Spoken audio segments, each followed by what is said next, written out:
Good evening, and welcome to the regularly scheduled meeting of the Bonsall Unified School District Board of Trustees for the month of June. Happy end of school. We will start with a roll call. Eric Ortega here. Rachel Dombrowski here. Roger Murchat here. Larissa Anderson here, and we have a board member who is unable to attend today, our clerk. So thank you to Trustee Murchat for assuming that role for today's meeting. If we could all rise for the Pledge of Allegiance.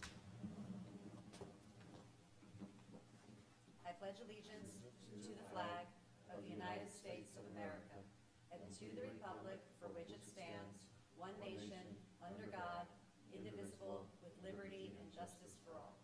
You may be seated.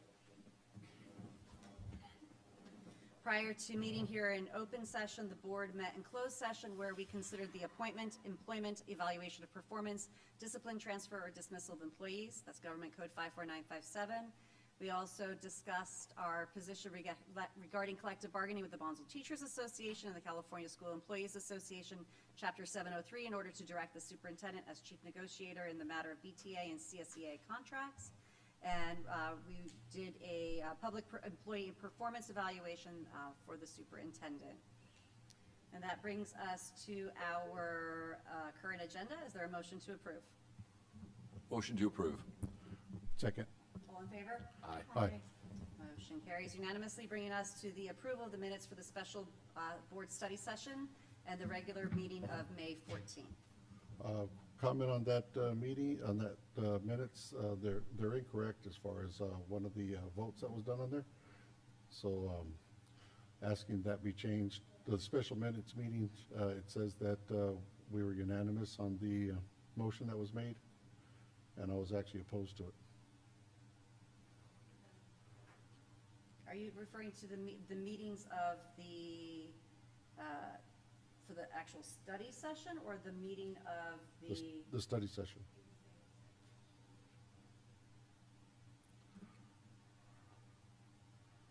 That is correct.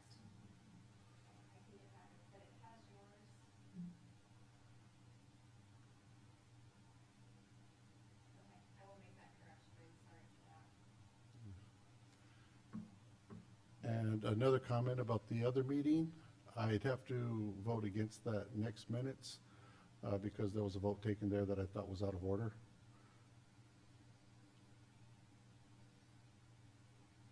At the conclusion? I'm sorry? After the facilities planning presentation. There was an impromptu vote, so Trustee Ortega is voicing opposition to the parliamentary nature of the last meeting.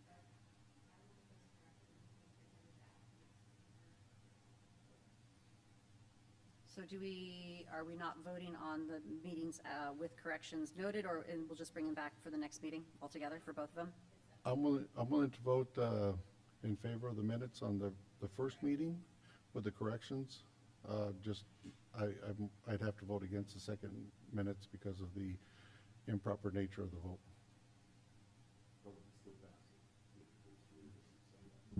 That's correct.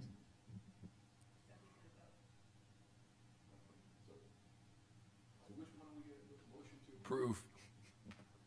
So motion to approve the special study session minutes with corrections as noted by Mr. Ortega. Okay. And the regular meeting minutes will be a vote of 3-1. Well, we should do that, We should actually do it. So is there a motion to approve the minutes of the study session amended to reflect the no vote from the study session, as well as the regular meeting minutes from? Let's do them individually. We should do them individually. Okay, we'll do it individually. So the first one is the one with the correction Yes. from Mr. Ortega. Motion to approve that one. Second. All in favor? Aye. Motion carries unanimously. So as it relates to the special study session meeting minutes, we have established the approval of those, and now we will go back and for the regular meeting for the May board meeting, is there a motion to approve those minutes? Motion to approve minutes. Second. All in favor? Aye. Any opposed? Aye, or nay opposed. All Not right. used to opposition. Thank That brings us to our reports. Superintendent report. Dr. Heather Golly.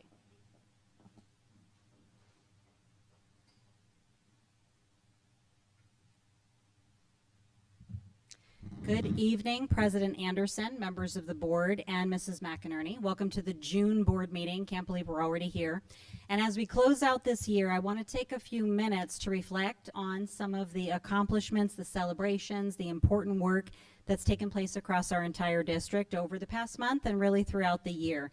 And as we do this, I want to focus on our people, our students, our staff, our families, and community partners, and the incredible things that happen when we work together with students at the center. And this might be one of my favorite pictures for a while now. I absolutely love it. This was the senior clap out at BES. And it's just something really special to see students go back to where their educational journey began, and then to see them as they head off to the next phase of their lives, giving high fives to our young learners. So it's just an absolutely beautiful encapsulation, I think, of these celebratory moments that we've had. So I'm going to, let's see if this works. Clicker. Maybe just move it for me. It's not clicking. Okay, thank you so much. I wonder why. So as always, I like to work by grounding ourselves in our mission, our vision, and our values. And the fabulous Isla is not here tonight. So I don't know if I have a volunteer who wants to read the vision. Okay, I will do it. Okay, so the BUSD vision. All students in Bonsall Unified School District engage in rigorous and relevant learning experiences that inspire them to be productive community members and future-ready lifelong learners. And our mission, which is what we need to do every day to get there, is we empower all students to thrive in a positive, safe, and supportive environment through high-quality education focused on the whole learner.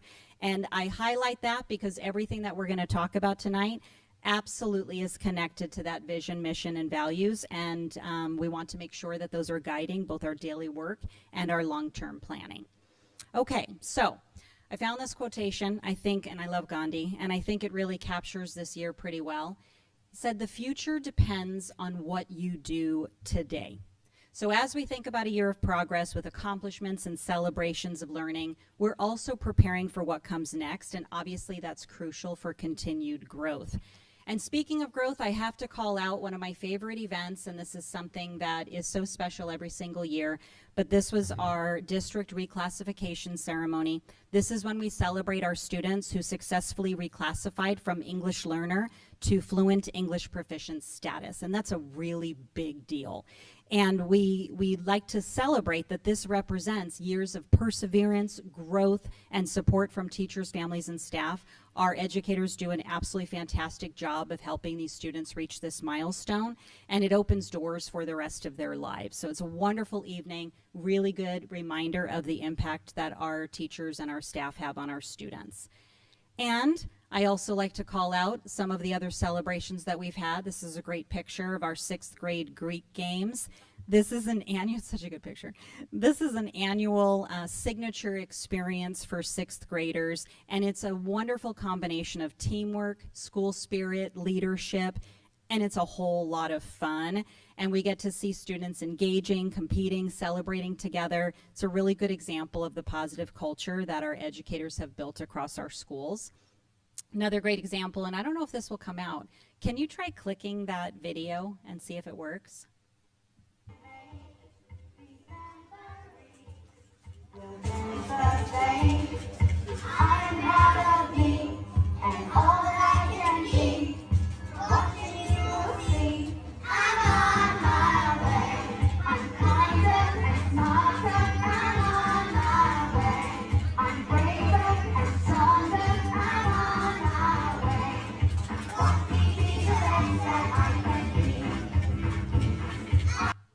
So fun. So I just had to celebrate. It was really sweet. And we had kinderbrations across our sites, all of our elementary sites.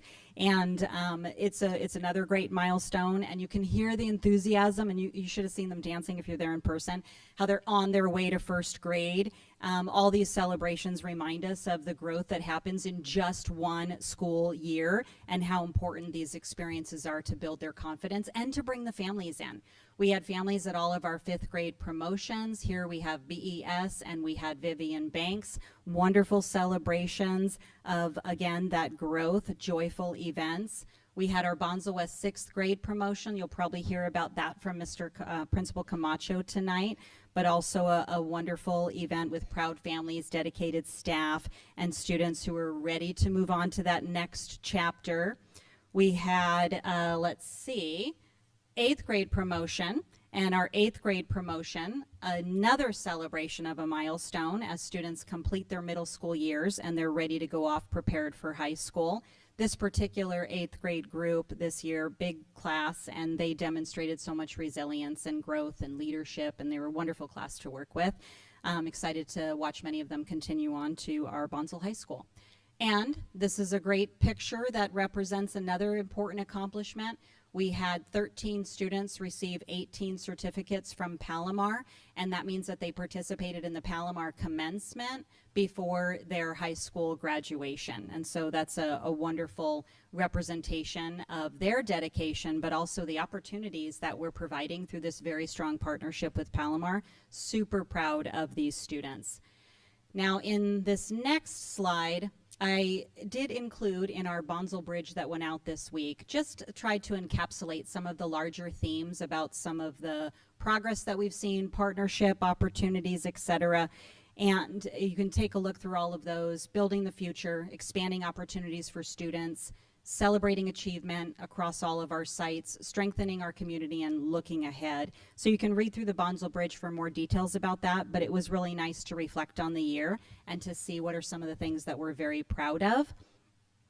I also wanted to announce that tonight we'll be talking a little bit more about True North 2030, and I want to thank the design team who came on Tuesday to provide feedback on the draft that you're going to see tonight, and also to provide feedback on the actual road mapping that is based on the outcomes that we have identified for our strategic plan. And they provided really great feedback, and it gave us a lot to work with over this summer as we're preparing for implementation next year.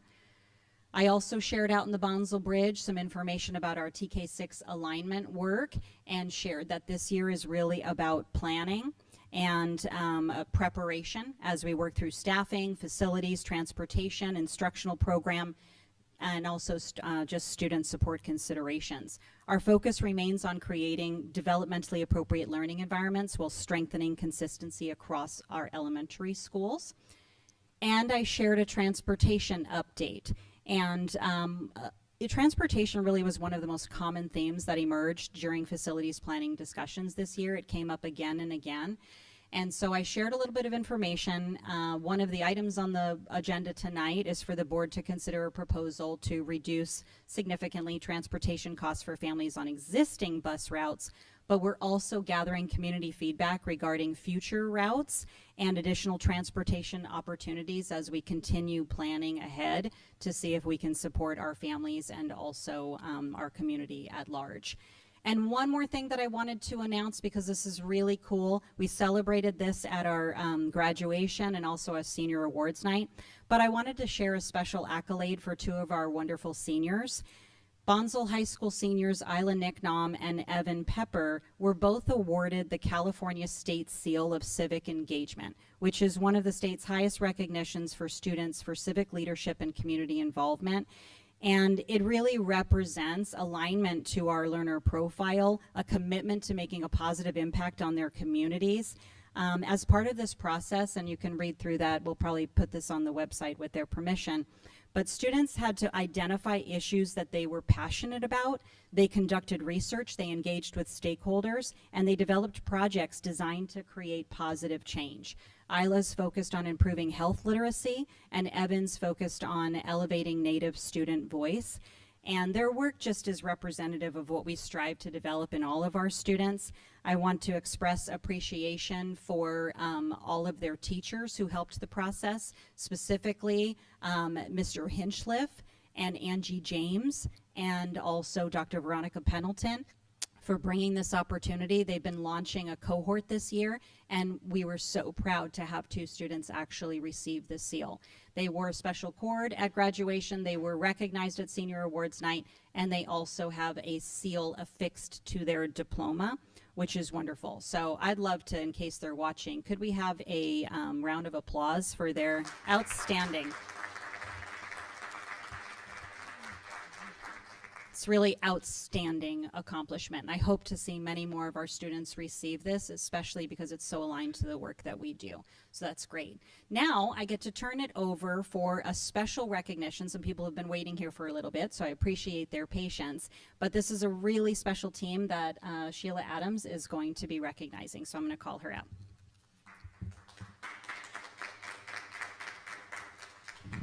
Hi. I'm going to go ahead and bring these folks up. So Carissa, Gilda, Natalia, and Kevin, if you'll come on up, and then I'll talk about you while you're up here. Does that work?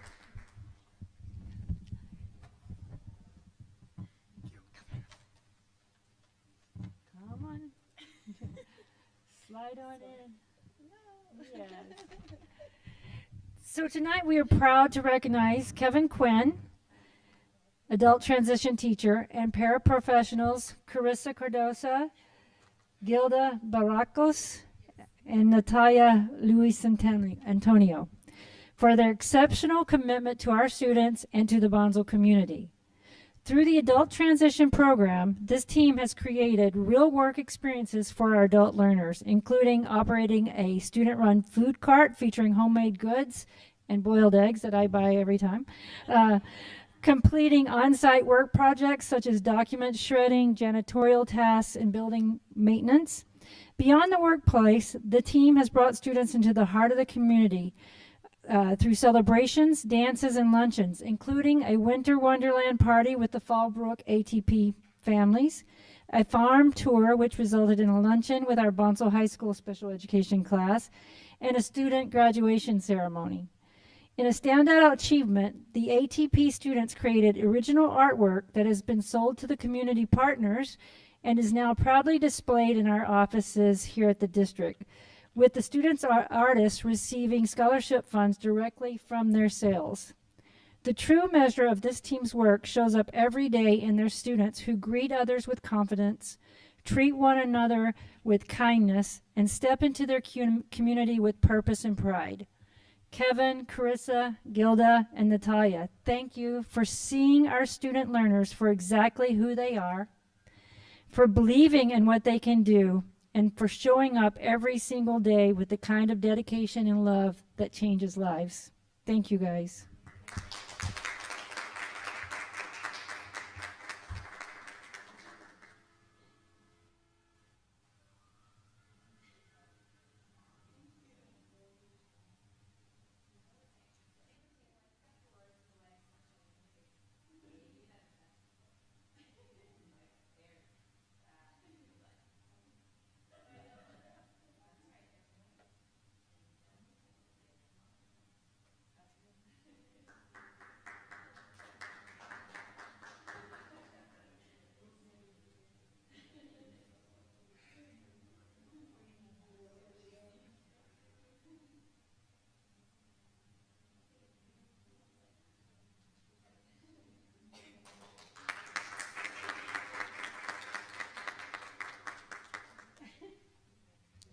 And lastly, thank you so much again, truly special team. Lastly, I want to end with a thank you to our district leadership because they are working tirelessly all the time. They are so committed and so invested, and we don't always stop to say thank you to them. So I would like to turn and just say I appreciate all of you and everything you do. And I know we're looking forward to a lot of heavy work this summer so that we can have an awesome year next year. So thank you.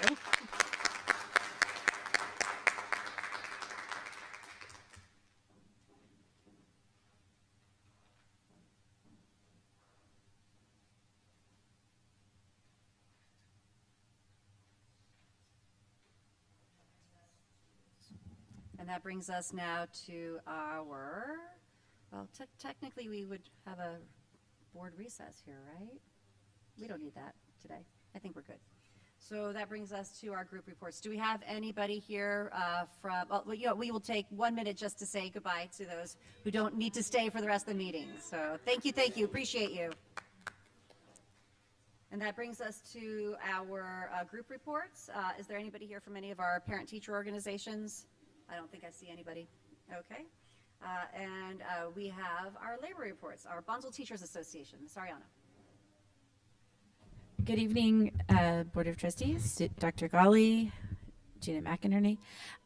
Wow, summer is here. It's been a great year. A lot of great experiences for the students in the classrooms, and we're looking forward to making an even better year next year, and looking forward to everyone having a nice time off and then returning ready to go. That's all I have to say. Have a great summer. And CSCA, Ms. Starkweather.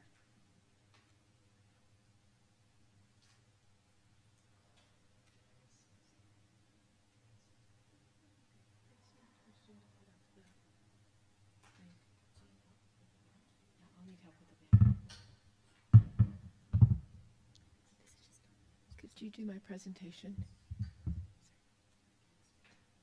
Good evening, board members, Superintendent Golly, and Miss Gina. Okay, I'm going to try this. So recently, we were nominated to participate in ACE Week, which is Appreciating Classified Employees. And in this, we asked the district if they would be willing to shadow some of our employees. And I just want to let you know that it was amazing to see some of our administrative staff follow them.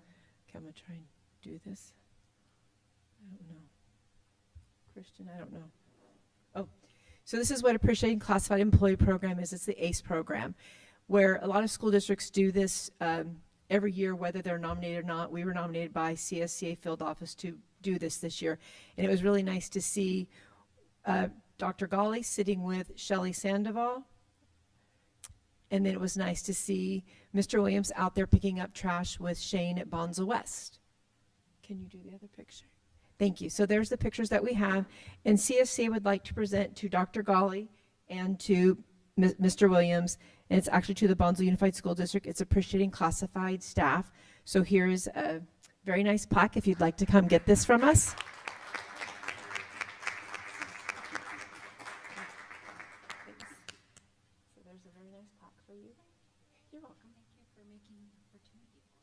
And then the classified employees would like to ask if the district could please hang this banner here at the district offices.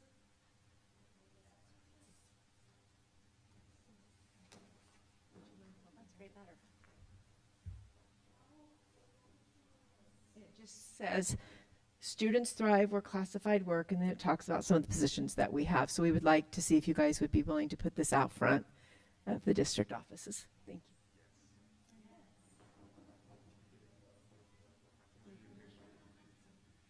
Real fast though, too, you guys are going to be voting on an item tonight for classified. It's the tentative agreement. Our classified employees are really looking forward to you guys approving this tonight. And then another item that's been presented is, you guys aren't voting on it tonight, but most likely the June will be the classified number of days that we work.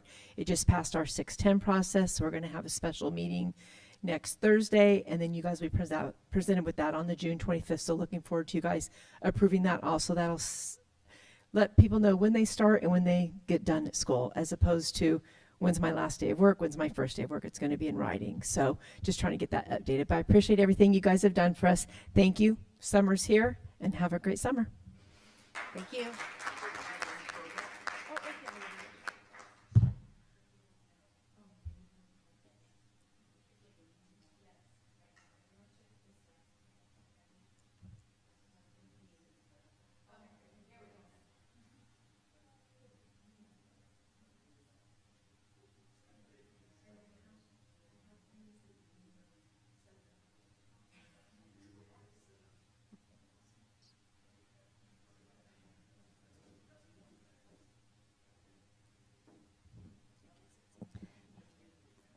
Thank you to both Ms. Ariano and Ms. Starkweather for your representing your organizations and for another successful year in Bonsall School District. That brings us now to our management reports, and I believe that we have Principal Camacho to talk about Bonsall West. All right. Test, test, test. All right. Good evening, Board President Anderson, school board members, Superintendent Gawley, Cabinet, and Ms. Gina. I'm honored to share some exciting updates from our school as we continue to build a strong foundation for student success. Tonight, I always talk about attendance, how it impacts achievement. So if we don't have them in school, we can't achieve, right? So I'm happy to share that our average daily attendance for the year is 96.2%. So great job to our staff for creating a place where our kids want to come every single day. So tonight, as far as academic achievement, I'm going to focus on the work that our MTSS TOSA, Dana Bonwell, has been working on with these students. As you can see here, you look at the number of students in these grades that were way below reading ability. And so I'm going to talk about some of the DIBBLE, our targeted reading intervention program led by Ms. Bonwell, and how the huge gains in progress for this year. So program highlights, impact highlights. Kindergarten students exceeded end of year expectations in phonemic awareness by 106%. Crazy, right? That needs to be updated though. Grade 1 students exceeded end of year goals in all measured literacy areas. Average grade 1 oral reading fluency increased from 13% to 141% of benchmark. Kindergarten phonemic awareness increased from 26% to 106% of benchmark. All grade levels demonstrated positive growth across every literacy measure. Students receiving intervention showed the strongest gains in foundational reading skills, providing a solid pathway toward future reading success. So you can just kind of look at these numbers as I click through here.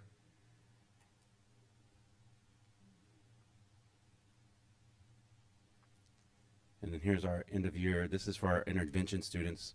If you look at the top, that's the beginning of the year. Lots of red and yellow. And then at the bottom, end of the year, that's an extremely impressive amount of increase for our students who were at the most risk of falling further behind. And so this is the importance of early intervention. We identified them early, kinder, first grade, and we just hit the ground running. And this is the work by Dana and her team.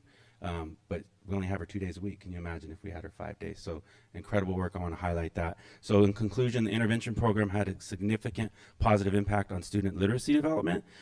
Again, the strongest outcomes were observed in the primary grades, where students not only closed learning gaps, but frequently exceeded grade level expectations. Across all grades, students demonstrated meaningful growth in phonemic awareness, phonics, decoding, and reading fluency, underscoring the effectiveness of targeted intervention and consistent instructional support. And on top of that, as a busy May, we talked about it, I think we called it Mayhem. We were very busy in May, so we just completed our CASP testing. We had 100% participation and completion rate. So we're looking forward to seeing those results in our 3rd through 6th grade students. So we're excited to see that.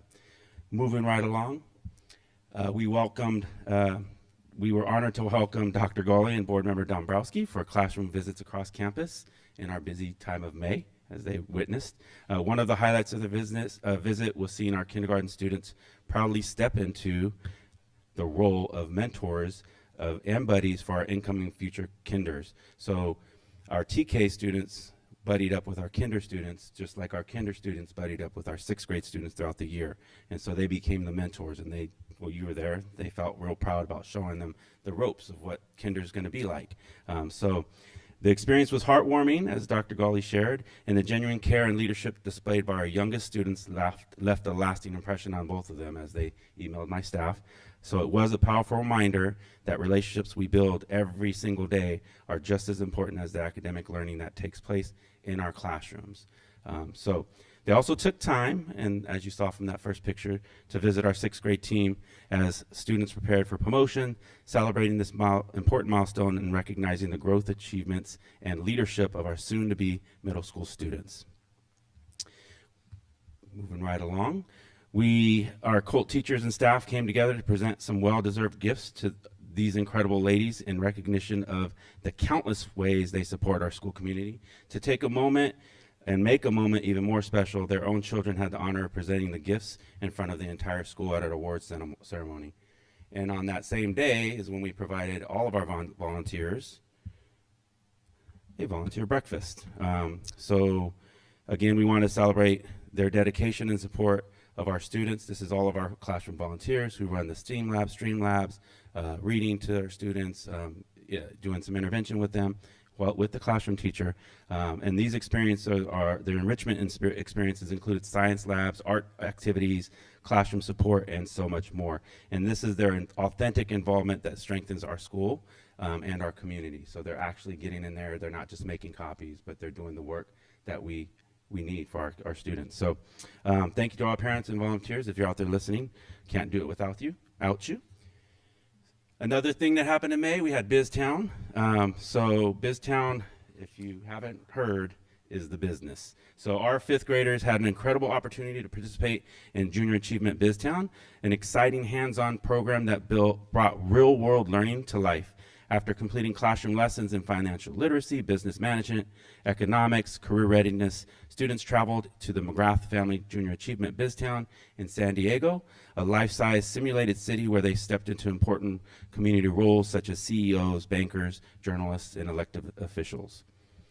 Also in May, state reports. Our fifth graders worked incredibly hard researching and learning all about their chosen states for their state reports and presentations. Students truly became experts as they explored each state's history, geography, landmark, and culture. Dressed to represent their states, they proudly shared their knowledge and brought their learning to life. Another way we demonstrate our learning. And then again in May, they're not just plays, and I'll give you some background on our second grade play. On May 20th, our second graders performed The Right Biome. The Right Biome is an educational musical play for students. It uses catchy songs and fun storyline to teach life sciences, focusing on ecological regions and how plants and animals survive in their specific habitats. Again, demonstrating their learning through the play and the arts. Fourth grade play on the 21st of May, so busy month, right? May 21st, our fourth graders performed Munchkin Mediation. Munchkin Mediation is an educational musical play designed for elementary and middle school students. The story follows the famous characters of Oz 1 year after Dorothy's arrival. Failing to readjust, they must learn to resolve their conflicts through peaceful dialogue rather than throwing yellow bricks. So, the play delivers practical social-emotional lessons disguised as silly humor and memorable tunes. It introduces core conflict resolution strategies, specifically I statements to express personal feelings without blaming others, active listening to understand different perspectives, calming down such as taking deep breaths before addressing a dispute, and finding win-win solutions to restore community peace. Again, using what they've learned and putting it into play, and these are really good shows, so if you have time to come through next year, it's really nice to see the students who are older, they're singing all the songs from when they were in second and third and fourth grade, and so it's really nice to see that sense of community also coming out in that. So on May 26th, our sixth graders performed Hatshepsut, the Queen of Denial. Hatshepsut, the Queen of Denial is a highly popular 30-minute educational musical for elementary and middle school students. It humorously teaches the history of ancient Egypt's most famous female pharaoh, her rule, her achievements, and the subsequent attempts to erase her from history. A lot of fun. I'm telling you, got to check it out. In fifth grade, on May 28th, our fifth graders performed the 13 Colonies. This was hilarious. You guys got to come and see all these. The production, hosted by George Washington and his wife, features a variety of key historical figures, from Leif Erikson, Ponce de Leon, to Benjamin Franklin and Sybil Ludington. It is frequently overseen by the history police, who constantly interrupt to correct the Washingtons for skipping around in time, so skipping important things. The play's 10 simple catchy songs cover several major historical events, including European exploration and Native American interactions, the French and Indian War, the American Revolution and the signing of the Constitution, famous figures like Benjamin Franklin, Paul Revere, and Sybil Ludington. Then, moving on to third grade. The third grade play, where did my play go? Okay, on the 29th, third graders showcase their talent with their performance of The Pirates of Grammar Island. The plot just follows Captain Kama and their uniquely proper pirate crew as they sail the seas armed with maps and dictionaries rather than cutlasses. During their journey, they encounter a series of linguistic adventures. The sentence keeper, they meet personified sentence types, declarative, interrogative, imperative, and exclamatory, which teach the pirates about statement, command, and question formats. Synonyms, antonyms, punctuation, capitalization, and parts of speech, and pronouns. And then we ended the year with our leader, me, Student of the Month, habits, use your voice and help others to find theirs. Then we had our end of the semester awards where we had to do it outside. It was actually perfect weather, and when we finished, the sun came out strong. So we got it done just in time. Otherwise, whew, that would have been tough. So, and then finally we closed out with our 6th grade promotion. We had a lot of growth. I think what I was most proud of in the promotion is that we did our end of semester for 6th grade as well, but we also did the end of semester, which included our citizenship award, which I think is probably the most important award for the students who get that. They're the ones who demonstrate for all year getting E's and O's in all areas of citizenship. And as you know, most of those citizenship award winners were the ones who got the honor roll and the principal's award, is they're doing the right thing all the time. So I wanted to highlight that. I don't want to forget about 6th grade camp. We did that also. I was trying to make sure I didn't run over. There's so much in May. They had 6th grade camp, had a blast with outdoor learning, which the kids love and look forward to as 6th graders. We also had our senior clap out, which was another huge success, and it was really cool to see all the teachers. I don't know how our teachers don't cry seeing their kids. I mean, I was emotional just seeing them hug each other because they've known them since they were kinder, and now they're seniors, and it's like, how are you not losing it? I know I'm a big baby, but how are you not losing it? But that was a highlight of the rest of that, and then also our reclassification ceremony where we had several students who were honored as well for the hard work of our staff. So I want to say thank you for another great year, busy year. Mayhem was a busy one on top of a lot of meetings we had. But thank you everybody for your support. Thank you to my families. Thank you to the board. Thank you to the cabinet for all your support throughout the year. And I only have one upcoming date so far, and that's the start of the school year. Because as you know, with Mayhem, we're closing out one year and planning for the next year. And so we're just like getting through it. But thank you guys. Have a great evening. Thank you, Principal Camacho, and thank you to Principal Calabrese for providing her reports. Are we going to go through them, or they are online? If anyone wants to read them, I don't know. Since she's not here, are we going to go through it as well? I don't have the narrative, but she provided something that is linked to your agenda. And so we could just scroll through and you can see, but I think she has a very extensive narrative attached to all of this. And so I think if we just scroll a little bit, you can see some of what she's highlighting here. I know that she has a good description of the progress that she's seen her students make. She talks about iReady and also benchmark performance. That's through M-Class. And she also highlights Lexia. And I think this is the Dibbles, very similar to the work that Dana Bonwell is doing over at Bonsall West. She's also supporting at Vivian Banks, and she's tracking very carefully the progress that students are making. This is some superstar progress. She's calling out some students on their iReady progress and iReady math. And what you want to see there is the progress to annual typical growth. That's important. And also on the right, when you highlight those kinds of growth measurements, you'll see where it says from 2% to 6%, from 0% to 17%. And so you can look through those carefully along with the narrative. And this is showing their growth. She's highlighting 2nd grade students in math as well. And you can see some of them with how far they've come, which is wonderful. Lexia Lab progress. So I think she calls this out for most of the grade levels, but narrative will probably explain. They had a wonderful open house. I think this was probably in May, and she's probably highlighting here the extensive community outreach and support that she's been engaged in along with her teachers and families. And they had an Ag Day. I think this was in collaboration with perhaps Paula Environmental, but it'll be in her narrative. But wonderful hands-on experience for the students with agriculture and science.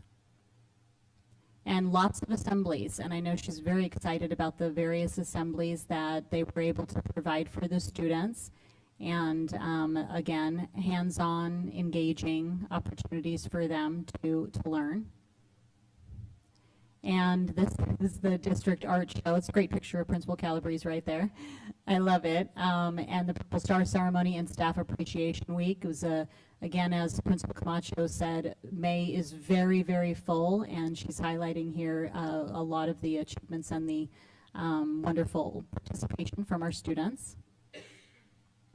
They had lunch on the lawn, game truck, a zoo field trip, so many different chances to get the kids off campus and to do different things on campus to give them more to learn.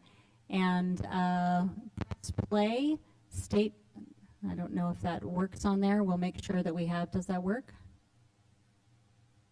No, okay. Well, we will link whatever video she was trying to link there. But if you go back to, I think, what she was showing there, can you go back right there? So they had a pancake breakfast. I think that was over cookie days. There was an inspirational video you're going to have to go back and see. And then if you move forward, we've got farm field trips in May and June. We're very excited to be able to bring our students from all of our sites over to the Bonsall Elementary farms. Very engaging and wonderful learning opportunity for them. And then I was able to attend the 30th anniversary celebration, Trustee Murchat and Trustee Ortega. And it really was a wonderful community event. I got to meet Barbara Rohrer, the first principal of Vivian Banks. And it was a great celebration with students and performances and speakers. Mm-hmm. And these are more pictures from that event, which was wonderful. And track and field day. They had a track and field day, and this is I think this was the Tomlinson Games, or this was perhaps the track and field day that they had in preparation for Tomlinson Games. They brought back a running club, and they've been able to do quite a bit with that. And they had a pickleball tournament. In her narrative, I think she did mention how much they raised. They raised a good amount of money for Vivian Banks through a pickleball tournament, and I think she calls out Bud Machado in the upper right-hand corner for his support with organizing that. And they had a water day, so a celebration for the students. They had really incredible attendance, and I think that this might have been one of the celebrations to help the students and to reward them for their hard work. And the promotion, and I called out these as well, but they had a kinderbration, and they had 5th grade promotion, and wonderful special ceremonies for the students as they moved on. And for Bonsall Virtual Academy, I did not read through all the narratives of these, but you can just kind of scroll through the pictures, and they will be attached to the agenda along with her narrative.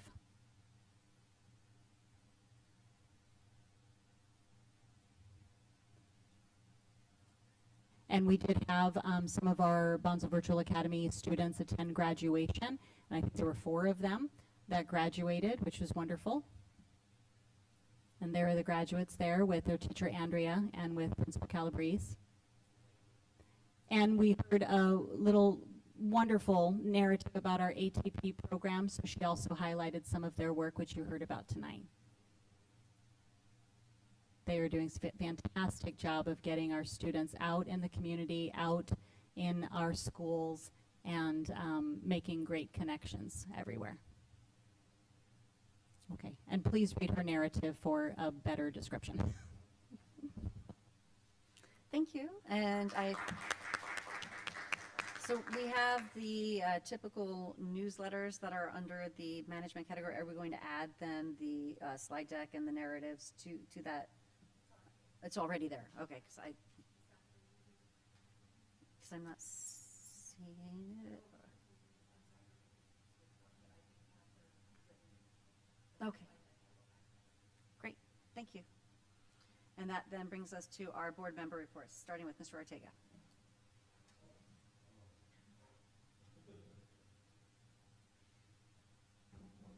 wasn't ready for that. I don't know, there's so much to talk about. Thanking everybody for a wonderful year that we've had, a lot of great successes. I bring up the analogy I brought up in the past where, you know, we're always striving to do things better, make things better for our students and our parents and our teachers and staff. And sometimes we don't realize that we're actually doing a really great job. And you know, even though there's always room for improvement, sometimes you got to sit back and look at the whole picture and going, you know, things are really going well. Things are really going well. I mean, all the successes I was up there, I was just like totally off in space watching all those successes from all the different programs. And when you said it's time to speak, I'm like, oh wow, let's see, come back down here. But it's been a really great year. I know I've been a lot busier and stuff, and I see a lot of good things going on in our school district. I do feel bad when I miss a lot of the things, a lot of the fun things that are going on. But then when I do make it to some of the things, it just impresses me on how successful we have been. From the renovation at Vivian Banks to the increases of the classroom data and scores across the district. I think it's really, really incredible. And, you know, having teachers that are being recognized statewide, having programs that are being recognized statewide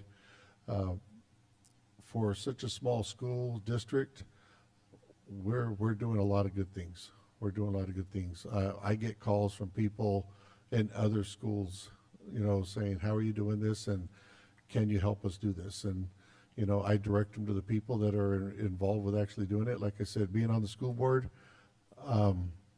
we have a lot of people that do incredible work. I direct the people that call me for help to those people that are doing the work. At being on the school board, I'm just the one that sits here and gets the credit for it, you know. And like I said, one of the things being on the school board is a lot of these successes are going on because we're allowing our teachers, we're allowing our staff and our executive committee to do what needs to be done, and we're not saying no. That's the biggest thing that we can do. We're approving a lot of things that are actually really positive, not just for our students, but students across the district and across the county and even throughout the state. We're setting new trends here. And, you know, ever since COVID, I wanted to get back to the idea of not doing things the way we've always done it. Doing things, we got a chance to wipe the slate clean and look at what's been working and what hadn't been working. And in the few years since COVID, our district has really, really developed. So I want to thank everybody for another great year, and looking forward to providing more work for everybody so that they can do more.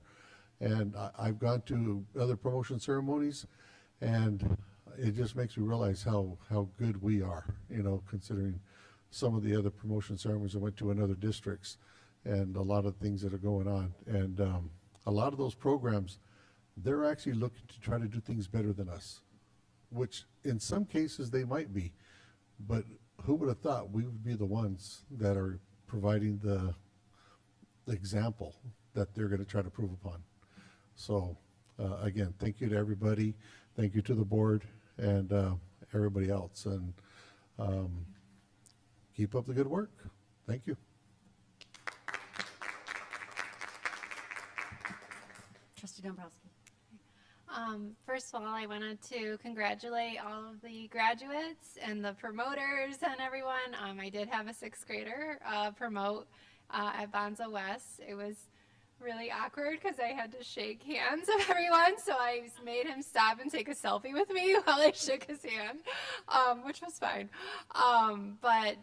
So just want to say congratulations to everyone. It's a huge accomplishment, you know, getting beyond high school especially, and so just looking forward to their future. I know some of them are going to become CSUSM Cougars because I talked with I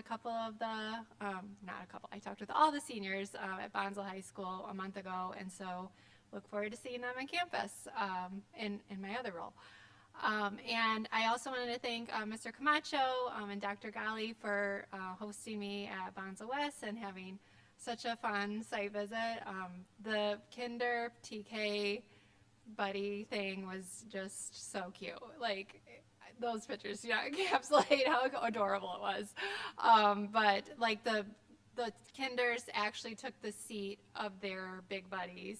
So their 5th and 6th grade big buddies, they like acted like them to the TK students, and it was just the cutest little thing. So so that was really special. And then obviously interacting with the 6th grade team at Bonsall West, they're amazing, and it just really reinforced how special Bonsall West is and how amazing the teaching staff is there, and all the staff of the district there. Since my son will no longer be attending there, it was, bittersweet to kind of know that, he won't be in that building anymore.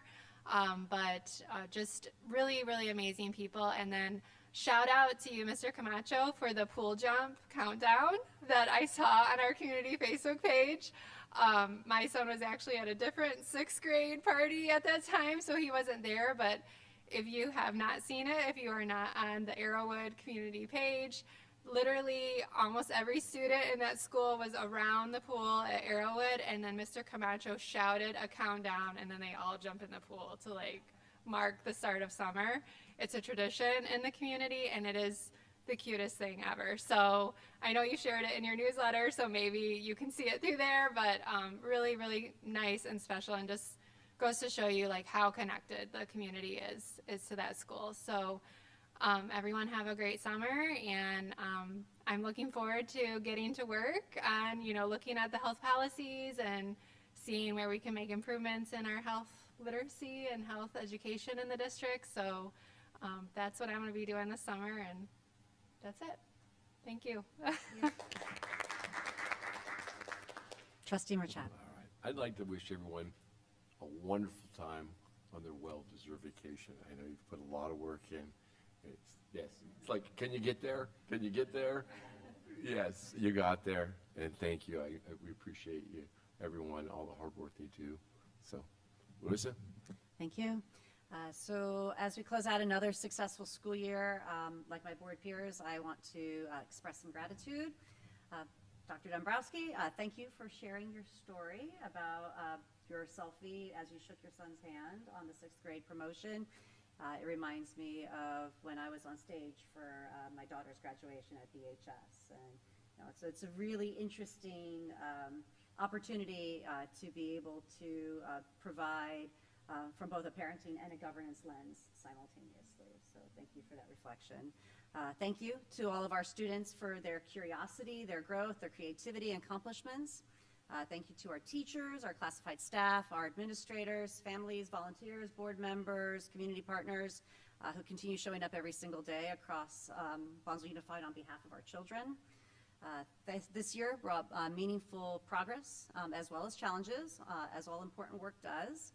Across the district, we continue advancing important conversations surrounding facilities, long-range planning, student opportunity, community engagement, and the evolving vision of Bonsall Unified. We celebrate expanded early college pathways, student achievements in academics, arts, athletics, agriculture, and leadership, continued innovation across our campuses, and another graduating class stepping confidently into the next chapter of their lives.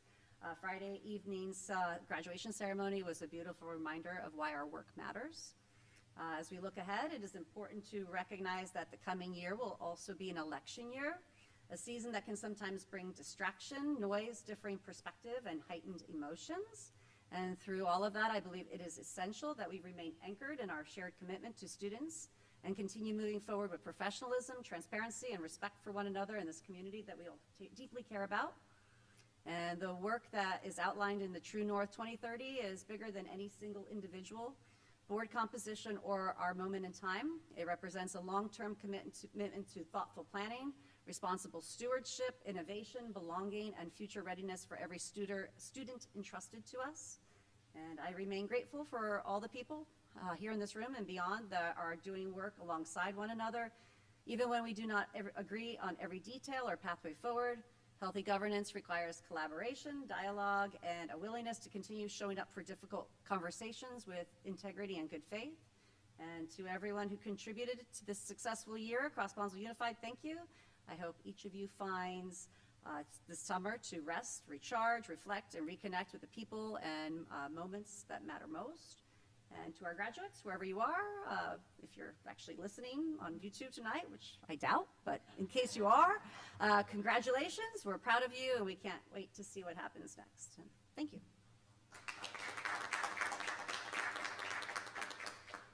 And that brings us to our consent agenda. Is there a motion to approve? Motion to approve. Second. All in favor? Aye. Motion carries unanimously. Bringing us to our information items. First up, Ms. Caroline Brown with our facilities planning update. Could I make a quick comment too that I forgot to mention in my board report? Congratulations to my grandson who graduated from Bonsall High School as well. And it just reminds me that my son graduated also from Bonsall High School. So it's already a two-generation school. Same year as Phoebe, 2019, if I recall correctly. Thank you. Good evening, board. Dr. Golly, Gina. Thanks for having me back again to talk about facilities and keeping facilities planning a priority moving forward. We've got a short agenda today. Thank you. We're going to go over the community survey results that have been compiled and the architectural services budget and timeline, and then any discussion or questions that you might have. Last month, we went over the town hall meetings and heard consistently the same kinds of key themes that we saw in the community survey. They want us to fix the agenda. Okay, thank you. Oh, now it's echoing. That's good. Perfect. Thank you. Fix aging facilities, align TK6, and have a plan to communicate and be transparent. The survey results and task force work has been planned for that transition. We are underway with the TK6 transition that was authorized last month. So what I'm going to do is skip the survey portions that were the TK6 alignment and go straight into the first 3 of 6 of the key themes that were around funding and the GEO bond. Basically, support facilities, support bonds is for conditional, there's conditional support of bonds. They want to have a plan and they want to have good funding and finance controls, transparency and communication, and to acknowledge that the developer needs to pay their fair share when they're bringing in new homes to the community. And then the next one is 4 through 6, which is the next 3 of the 6 key themes. Past failures indicate that we need to take a fresh look and a different approach. Funding strategies are important, explore all options, and responsible fund management. And then the group indicated support if the ask of a GEO bond is directly connected to education goals and facilities goals. The next section was on the GERD road development. Other survey questions were around development of GERD. Utilize the assets that we have, utilize it for education purposes, recognize growth as driving urgency, funding and partnerships focused on direct student benefit and community benefit, and then again, communication and transparency. So that's just a brief overview of what we were able to put together for those items. I didn't want to bring the whole facilities presentation with all of the survey because it's about 500 slides long. So we're going to provide you with that in a PDF. I've given it to Dr. Golly and Gina to forward to you tomorrow, but I want to tell you how that document is put together. So it's a PDF, and it's it's divided in sections. So what we wanted to do is have disaggregation of sections 3 through 8 are what type of member is filling out the survey. Section 9 through 14 is what school are you at and what are the survey results. And then the next section is interesting because it's around the address of where people are in the community, and you have such a large community, so there's some interesting information there. And then 28 through 31 sections are regarding how long have you been in the area and how much history do you have with the area. So it's a lengthy document. It's disaggregated by all these groupings, and the icon in the lower right-hand corner here is sort of going to indicate in your PowerPoint, in your PDF, where the changes of breaks of the sections are. So I wanted you to see that picture. So if you're scrolling and you see that picture, that means the next data string is going to change. Does that make sense? So then what we have is a budget update for the Bonsall Elementary Classroom Edition project. So I'm going to switch gears on you. I updated it to reflect the most recent architect design fees that you'll see later on in the agenda under the action items. The work for the classroom is a little bit more than what we had budgeted last month because they've included a budget that's going to take us from design all the way through construction administration and close out. So that means they're going to be with us from now until the middle of 2027. And then the food service item that you're going to see is a feasibility study as to whether the food service modifications that we need and require are going to be able to be feasible. Also, the architects have started with their facilities assessments at Sullivan Middle and the high school. And they did that this week, and so we should be hearing some preliminary things in the next couple of weeks on that. So we're moving along. And then this schedule has not changed since the last time we had a discussion, so we're right on track with checking our boxes to work towards our mid-2027 transition. And that is all I have today, unless there are questions or anything additional. I have some questions. I appreciate the high-level themes and commentary. Are you able to, since we have specifically the GERD Road development and funding themes in advance of the, are you serious? We have 500 slides that we're going to be? Yeah, she disaggregated. Yeah, it's going to be a great time. Wonderful. Really. That sounds So like there's going to be slides that have the total number of respondents. So the first section is going to be everything all together, and then it's going to be broken out by that subgroup. So And is that going to be presented at the second June meeting, or is it more for our analysis, or what are our next steps as it relates to the presentation of that data publicly beyond this high level?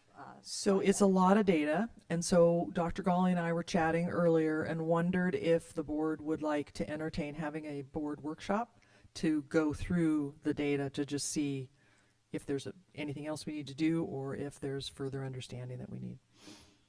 Okay.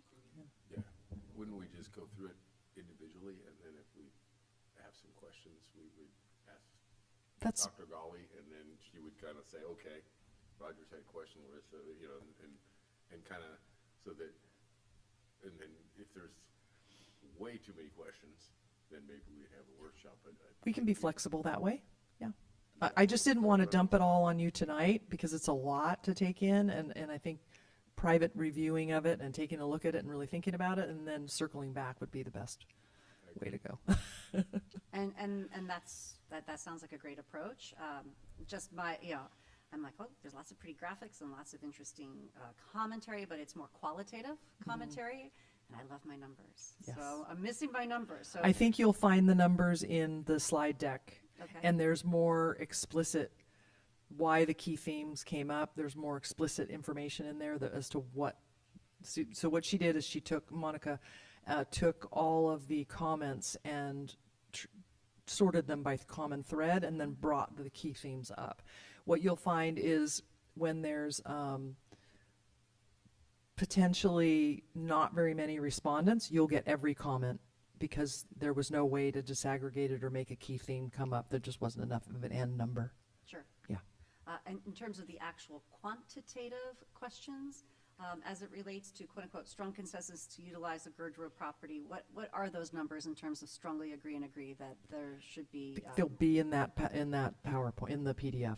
I don't have them off. You don't so you don't have that information right now? No. Oh, okay. Okay. I was just Sorry. curious. Thank you. So I might want that to be maybe highlighted, you know, in a public forum at least, you know, Yes. moving forward. Okay. Sounds good. Any other questions? Awesome. Okay. Thank you.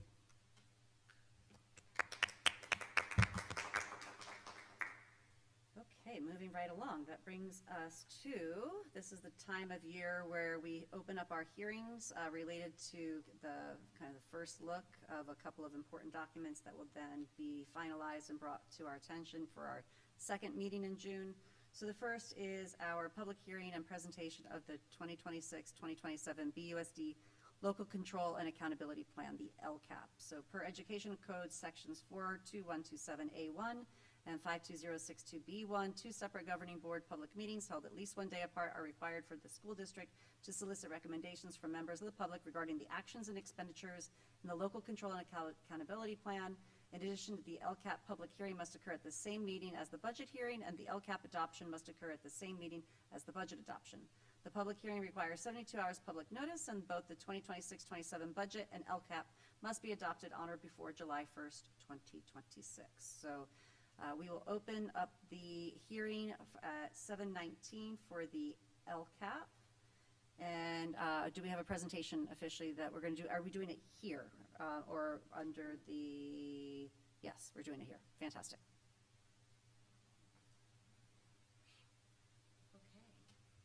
Hello again. You actually get both of us for now. And so this presentation tonight, and the reason that we're here, and good evening again, is that we're bringing together two important pieces of work: our emerging strategic framework, True North 2030, and our 2026-27 Local Control and Accountability Plan, or LCAP.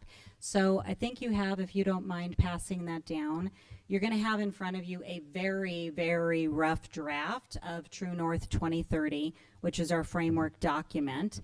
And I just want you to note that while the content and design is still being refined, we wanted to share it where the work currently stands and provide a preview of the direction where we are heading. And over the summer, we are going to be continuing to work on the design, the organization, and the overall presentation. Like I said, there's a lot that's missing right now. Received some really fantastic feedback about the look, the feel, the content, the design that we'll be working on. So it's not in a public phasing version yet, but we will be bringing that together. And so together, True North 2030 and the LCAP help answer two important questions: where are we going and how we will get there. So let's see if this, maybe it's just the battery. All right, let's see. So why we're here tonight, and as I just mentioned, the presentation really has two purposes, because I want to share some of the progress that we've made in developing True North 2030.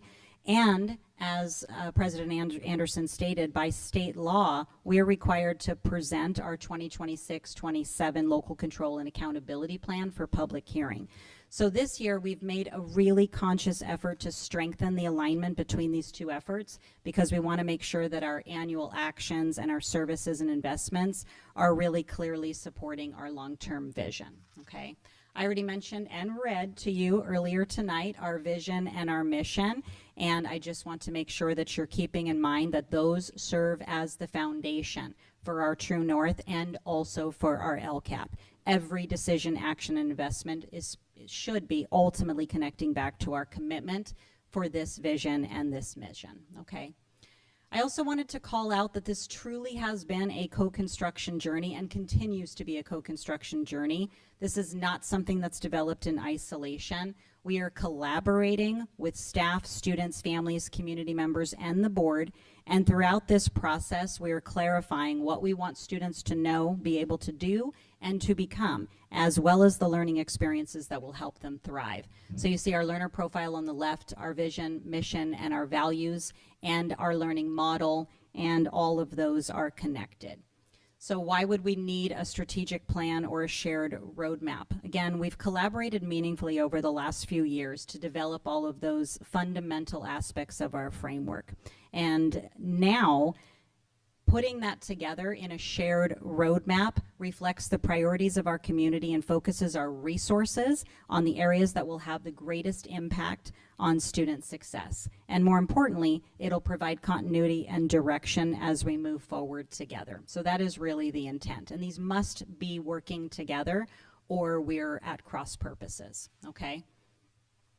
Now, this slide, I think, represents or captures the relationship between the two plans. So if you think about the True North 2030 as being where we're going over the next 3 to 5 years, It focuses on all students and district priorities and guides decision-making and innovation as we flesh it out. And that was some of the work that was done on Tuesday, taking this and putting together our priority actions. The LCAP is an annual accountability plan. It's updated annually. It focuses on state priorities and unduplicated students, and it has a very particular format. The requirements are really intense. That's why you see a lot of EduSpeak in there, and you see a lot of compliance and accountability, and it has to focus on our unduplicated students primarily, okay? So if the bigger picture is setting the destination, then the LCAP is going to identify annual actions, investments, and accountability measures that move us toward that destination, okay? I did want to emphasize also that this work has been informed by multiple stakeholder groups, including our design team, staff, students, families, community members, board members. A couple board members here participated in several of our design team meetings, and we appreciate that to really help us finalize some of the language and the priorities. And like I mentioned earlier this week, our design team was reviewing, giving feedback so we can go to a graphic designer to help us, but more importantly, trying to identify some of the priority actions and the success metrics that you see there in the document. So each of the outcomes has big moves and success metrics attached to it, okay? So we asked for a lot of feedback. Little bit of engagement highlight over the course of the year in order to make sure that everybody was in agreement for what we were focusing on. We had 5 in-person design team sessions, 5 leadership planning sessions, 2 district-wide feedback loops, 5 school team feedback loops in order to come to the language that you see here. So that is something that I wanted to make sure that we highlight. And I also wanted to highlight the co-construction milestone so you can place some of that along the way. And this is where we've been engaging in the work with our teams, testing ideas, gathering feedback, refining our thinking, and continuing to strengthen the framework before bringing it forward, okay? Now, as we were engaging with all of our educational partners across all stakeholder groups, these are some consistent themes that emerged. People spoke about the importance of student engagement, academic growth, belonging, future readiness, family engagement, and high quality instruction. So these themes then became the foundation for the outcomes that you see in the True North 2030. And those were again resonating with many across our community. The outcomes, just in a nutshell, if we needed to just give a heading for each of them: student-centered learning experiences, community investment in student opportunities, transforming assessment practices, optimizing professional learning, and a joyful, safe, respectful climate. So together, those really describe the conditions and the experiences that we believe will have the greatest impact on student success. And again, we are now working on moving towards beyond visioning, from planning to implementation.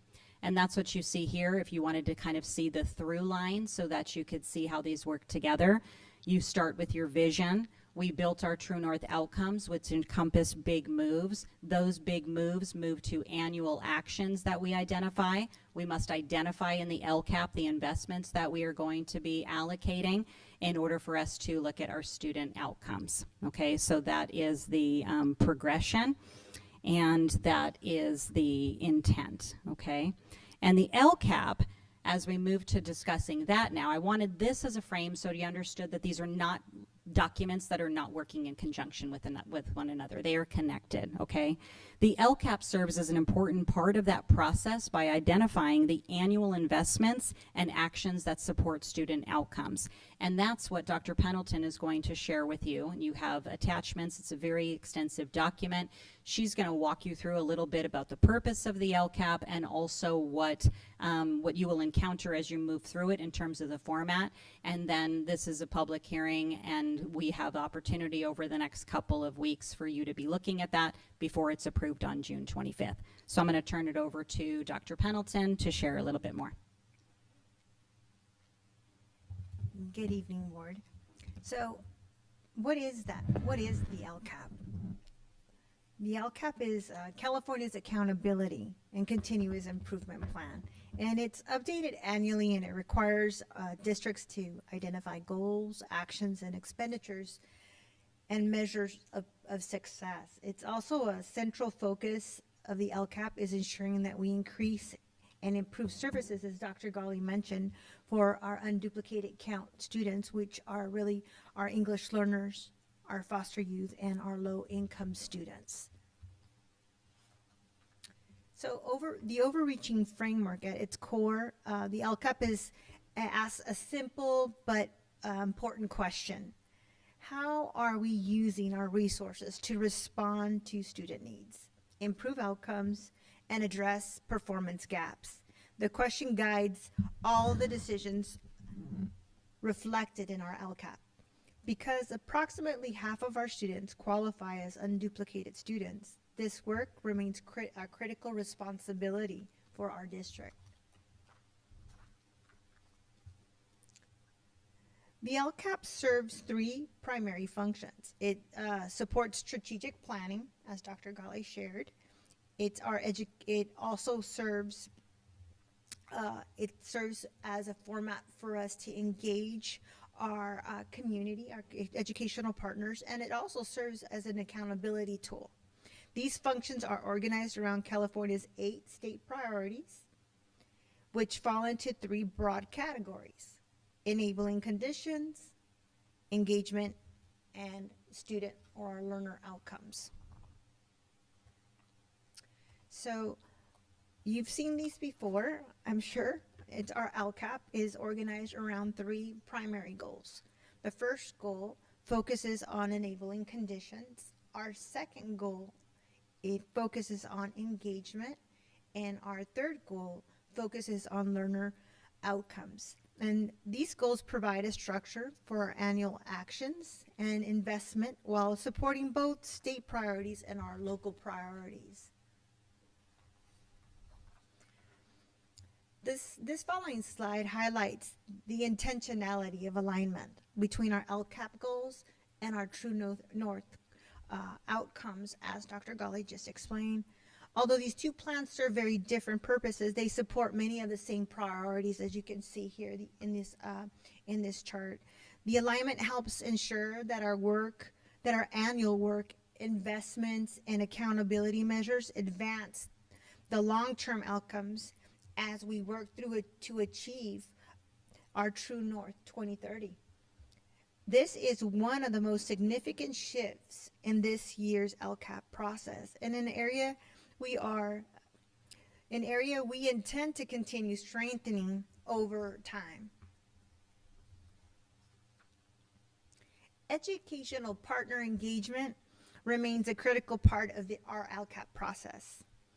So throughout the year, we've gathered input through surveys, forums, advisory committees, leadership teams, bargaining groups, and stakeholder meetings. The feedback has helped shape both our strategic plan work, but also refine our LCAP priorities. So goal 1, as I mentioned, focuses on creating the conditions necessary for students to belong and thrive. This includes actions related to facilities, staffing, safety, technology, resources, and other foundational systems that support student success. These investments align most closely with our True North outcomes related to student-centered learning and a joyful and safe and respectful climate.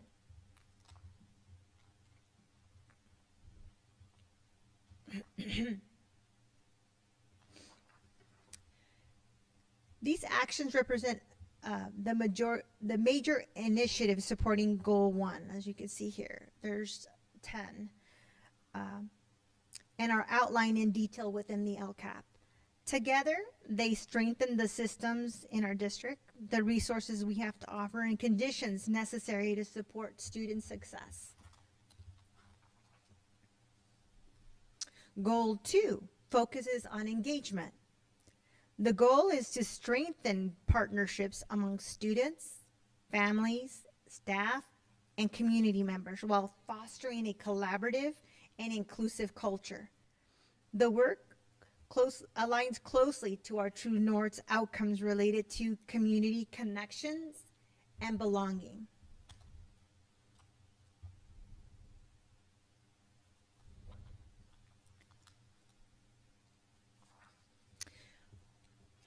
These actions represent the major initiatives supporting Goal 2 and are outlined in detail, as Dr. Gali shared in our LCAP document.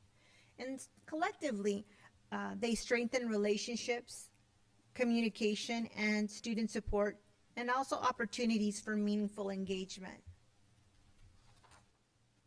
And finally, Goal 3, which focuses on learner outcomes. This goal reflects our commitment to high-quality instruction, personalized learning, meaningful assessment, and, of course, future readiness. Many of these actions specifically designed to improve outcomes and address achievement gaps among student groups.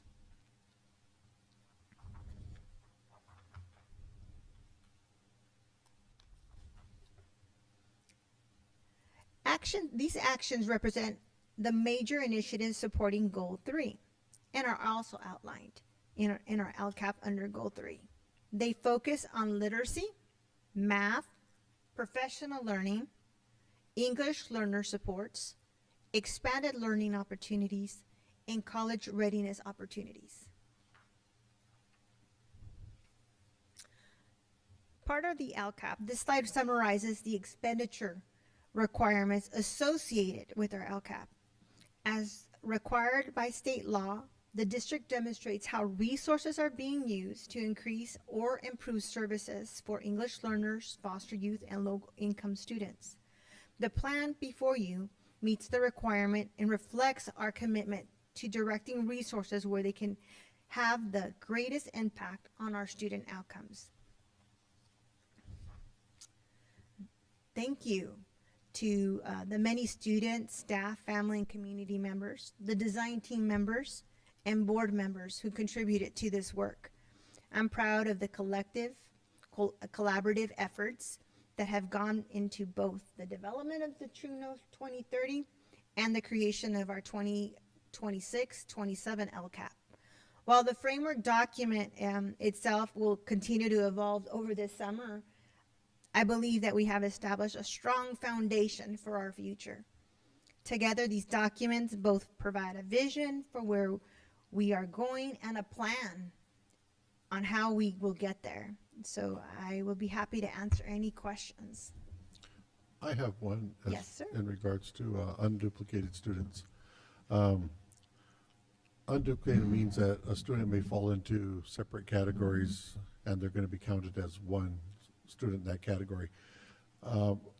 My question is about Native American students that identify as both Native American and Hispanic. Do they pick one of the categories? And if they do pick the one category, do they specifically go toward the Hispanic category, or do they actually go toward the Native American category? Because studies in California showed that Native American students are severely undercounted, and we went to we were invited up to a program because of our Native American study program in Bonsall. We were invited up to a program in LA County, and after we talked with some of the teachers there, some of them didn't even know that they had Native American students there. They have a large Hispanic community, and some of the students are actually from Mexico, but they were Native American students. One was Puerto Rican, they were Taino, and so that's Native American, but they count them as Hispanic. So even though they had 41 students that were registered as Native American, there's actually more than that there. But I was just wondering if there's a general philosophy of going away from the Native American count and going toward the Hispanic count. So I understand that a lot of the families decide to put two races on their children's ethnicity, and that would be under multiple race. I think that we're doing a better job of being able to come to our communities, our Native American communities, and really give them information about what they can mark on their ethnicity. And so if parents mark both two races, it's considered multi-race, and that is one category of our student groups is multi-race. So it really depends on the family on what they want to mark on their ethnicity. But I know that we are really trying to get out there and share with them that they have the ability or the opportunity to mark a Native American, even though they're multi-race. Yeah, and I noticed excuse me, and I noticed from the list you mentioned, there was low income, there was English learner, and but you know, Native American actually in itself qualifies as a unduplicated category. But I noticed it wasn't on the list of people that you mentioned. Is there a reason for that, or is it just there's a lot of them that categories that don't, there are too many to mention? Well, actually, in that respect, we don't determine the student groups in that category. It's actually the state who's predetermined who our unduplicated student count are, and it's foster youth, English learner, and students who are economically disadvantaged. Those are the three categories that the state has given us, unfortunately, to do this work. But we know that when we write our goals and actions in our LCAP, it's really taking in full consideration all the needs of our district. And so what we do for one group really benefits all groups. And it targets, like our targeted intervention, for example, it's in our LCAP. It's in the third goal where we're funding our MTSS TOSAs, but we don't limit that work to just English learners, to our students with students who are economically disadvantaged and our foster youth. We target all students who meet a need. So in that regard, we make sure that it's not exclusively, and that's what I wanted to mention. These funding sources and these actions, these services are not exclusively for these students, but it's primarily who we serve under these services. But we make sure that all students have access to the supports that are written in this plan. Yeah, I'm aware of that, but I do know that according to the state of California, Native American students do qualify as being unduplicated students, but a lot of times they're undercounted, so they're not counted, and that would be funding that we're not receiving that we probably should be receiving. And I think this year we did some targeted work with making sure that we identify as many students who qualify for the 506 form, and we went out to Paula, and we made sure that we were we were also at Coupa Days and making sure that we informed families and really building that trust. I know in working with Dr. Stacy Block, we meet with her once a month and really look at ways that we can help increase, and not so much for the purpose of increasing, but really ensuring that we have fidelity and our numbers are correct, accurately represent the students in our district in regards to Native American. We're having efforts out there to try to make sure we represent our kids as much as possible. All right, thank you very much. But I did have that point brought up to me before, and there's a bill being passed to make sure that at least Native American students, which does require, does qualify for extra funding, even especially on the federal level, that they're undercounted, so they don't. A lot of schools and educational systems don't get that extra funding. Right. I agree. I'm looking forward to seeing legislation change, because I do agree with you. We should have more funding to help our most vulnerable populations. Any other questions regarding the vision or the LCAP? You mentioned the undisclosed amount of kids was, 50% of the kids, and this LCAP is centered around those kids. But all kids would have access to these benefits. So the 2030 I would assume would cover not only these unduplicated students, but also those kids that let's call regular students that are not unduplicated. Correct. What's beautiful about the strategic plan is that it's a plan that encompasses what we're committing to do district-wide to support the learning and the outcomes of all students. The LCAP is specific funding that targets students who are underrepresented and students who are needing a greater greater efforts on our part to improve our services to them, to increase them. But really the True North 2030 is our vision on how we're going to address and ensure that we are not allowing any of our students to fall through the gaps, and really ensuring that all students have the same experience, rich experience in our district as best we can. I think one of the things that I want to make sure is that, I those that are, let's say, not performing as well, and want to make sure that they get the help they need, and hopefully elevate them as much as we can. But also those students that are more advanced, Yes. for whatever reason, that we were able to accommodate their learning needs, that we go at a higher level.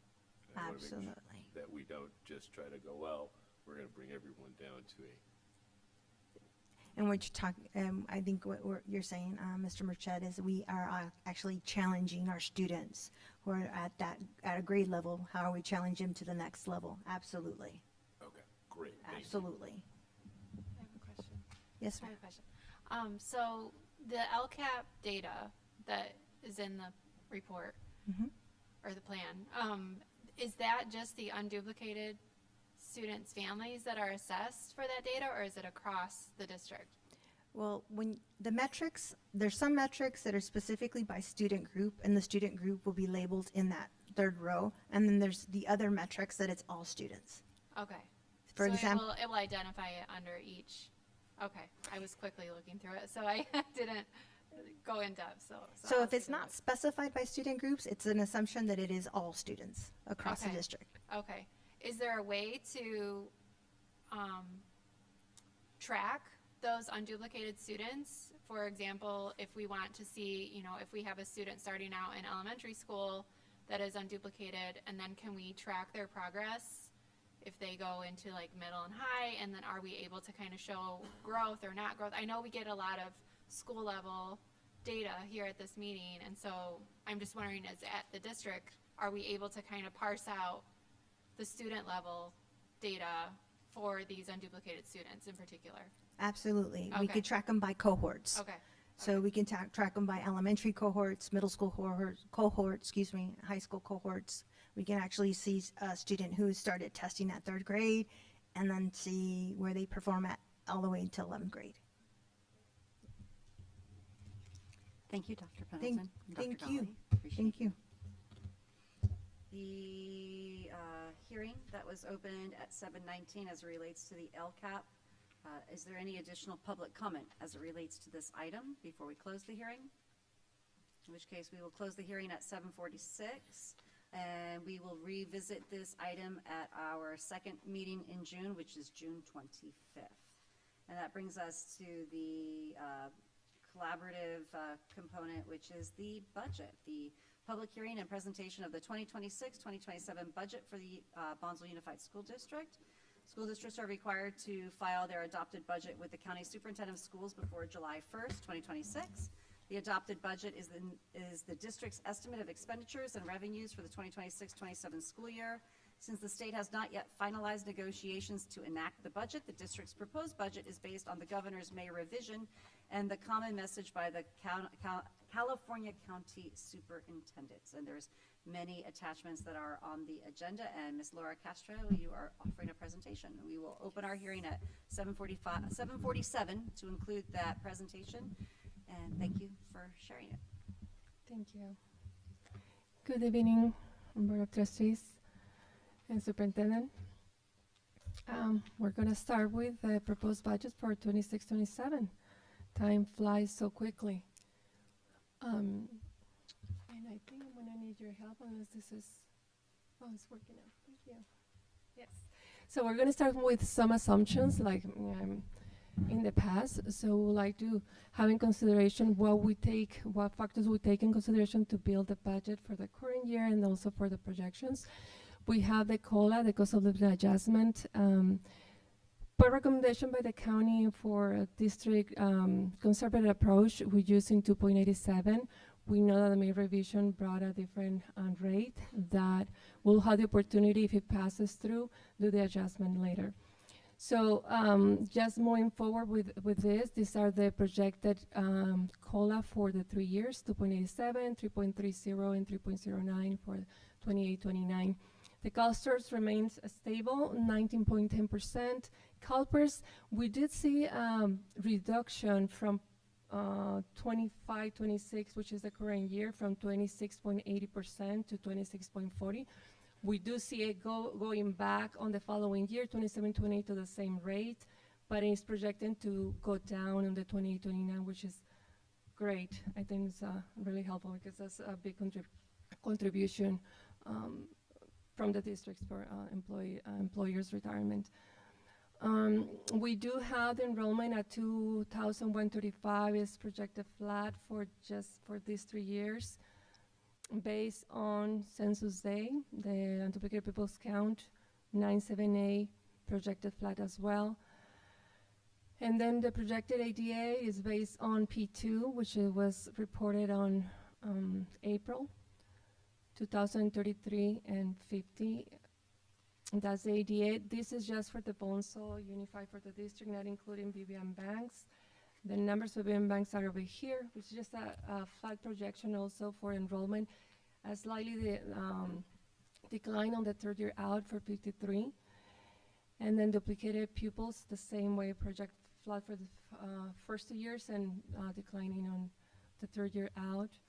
The ADA based on P2 as well, 50.52 for BBM banks. These are the assumptions.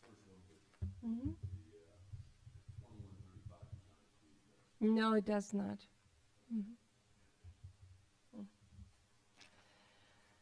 Then we have, as part of the reporting for the budget, or the preparation of the budget, we're required to submit simultaneously on the Form 1, which is the general fund, the SOX reporting on the state system, the estimated actuals for the current year, because that will bring us the ending balance, which becomes the beginning balance of next fiscal year. So because of that, this slide is just on doing a comparison between 25-26 interim report budget and the estimated actuals that we did, and it slightly have an increase and an ending balance for $156,000. That represents a 0.04% increase on reserve versus, compared to the interim report. We do see an increase on revenues. This is based on some adjustment that we did on impact aid, and also an increase in special ed revenues, federal revenue, $74,000. The other portion is source on behalf. What is a source on behalf? Where districts are required to record this in our books. In reality, what it is a payment made by the state of California directed to the California State Teachers Retirement System on behalf of the local education agencies.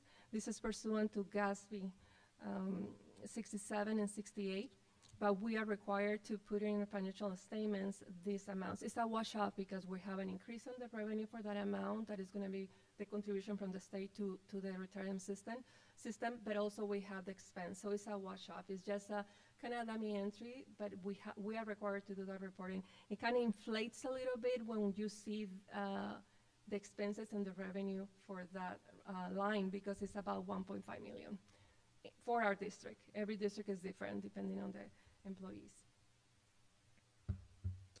Okay.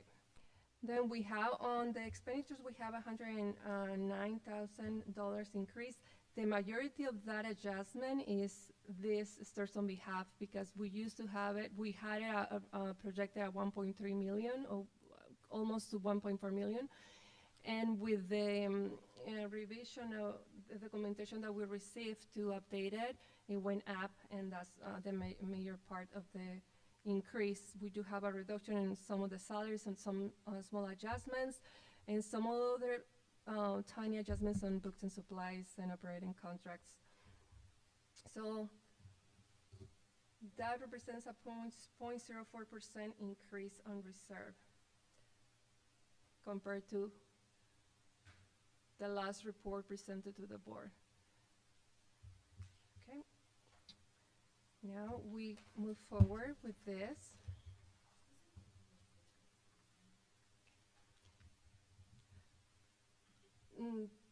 Yes. I don't know if I should able to respond that, but we can address it later. I'm just.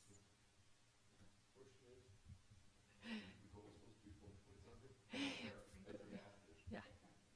Yeah. Do you want me to respond? I'm asking to the board if you want me to address the question from the public or just remain and then I can address it later. Why don't we give the presentation and we'll reserve questions until after the presentation. Okay. Thank you. Okay. So this slide is representing the 26-27 proposed budget. And it brings us the beginning balance, which was the ending balance estimated for 25-26, the including restricted and unrestricted 6.6 million. And then we have the revenues at 36.3 million. This is a combination of both. We do have also the expenditures at 39.57 million. I would like to mention that the expenditures, and here's where it's probably is gonna respond also to the question. For the part of the revenues, because I have my notes over here, is only including the COLA at 2.87%, not at 4.31% as May revision. And the reason is because I already mentioned to you guys, I just mentioned it because I have it on my notes and I wanted to be clear on that area. So that's the reason why it's not included. But also on the expenditure side, on these revenues are including the salary increases per certificated that the board approved recently, and also the reduction in positions previously approved by the board in previous meetings. So these numbers already are embedded there. When we go to the transfers out, the $442,000, these are reflected just for BBM banks. At this point on this projection, Fund 63, which is the daycare or after-school program, has been projected to be self-sustainable because the board approved, and the committee, the budget committee approved the raises of the fees for the service of the after-school program or the daycare, and it's taking place. We have increases every 6 months. And because of that, now the fund is projected to cover their own expenses, so we don't have to contribute to Fund 63. We still have to contribute to Fund 9, which is the charter school, and that's the amount for that as a projection. On the contributions, which are to restricted programs, the total is the estimated amount is 7.01 million. 1.15 million is represented for the restricted maintenance account. The difference, which is 5.8 million, is for special education. Those are the two programs that we need to contribute. And then we have our ending balance based on those numbers and calculations at 2.9 million. This includes restricted and unrestricted. 1.6 for unrestricted and 1.3 for restricted. That reserve, that equals a 4.05%, the projected reserve with this, based on these assumptions and these numbers.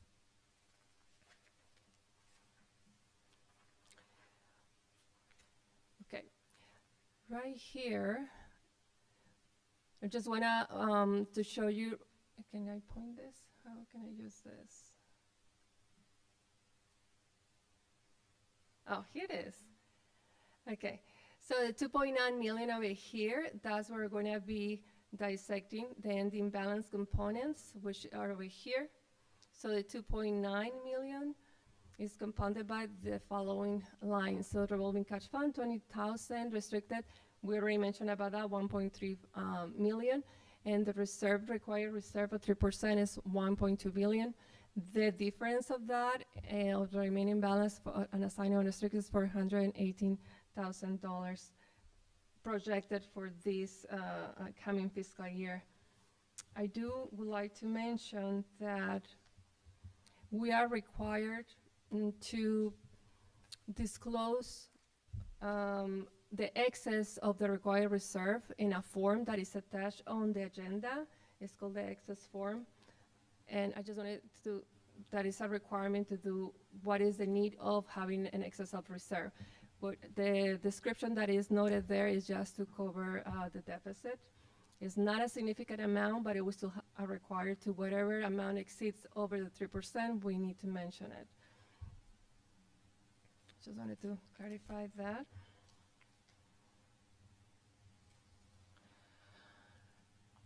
And then as part of the restricted, you see over here, we have the restricted amount. These are the programs that we're projecting to have compound that balance of 1.3 million. So we have a student support and professional development discretionary block grant projecting to have $75,000 at the end of this coming fiscal year.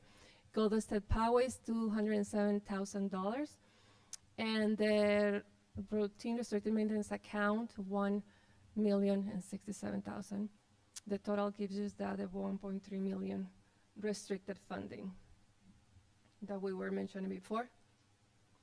This is the multi-year projection. I just captured the ending balance of every single year. We already went through the first year, the 26-27, looking at the reserve, looking at the minimum reserve, the ending balance combining restricted and unrestricted. The following 2 years are projected to be on the negative based on the current assumptions. 27-28 is predicted to have a minus 2.54%, and the third year out is 9.56% on the negatives. Because of that, you will see as part of the approval process and go through the county, you will see a resolution that the district needs to take, or the board needs to take, identifying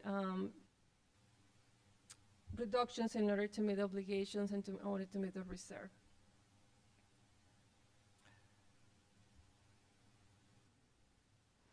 So this is just, we already talked about this before and you're already familiar with this. It's just to bring to your attention that 4.31 Super Cola is on the table.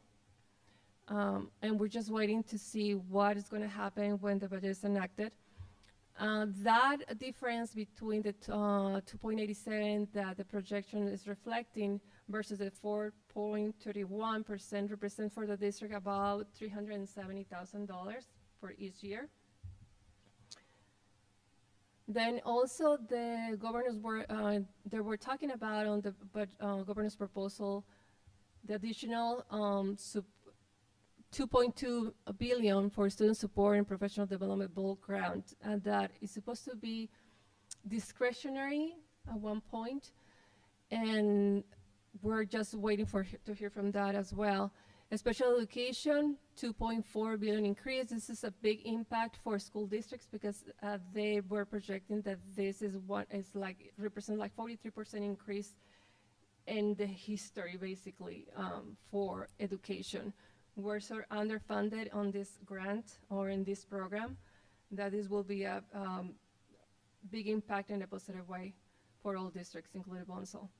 Then we have the restitution of the Learning Recovery Emergency Block Grant. For this particular grant, for Bonsall Unified represents about $160,000 because we recoup $81,000, so the difference will be that.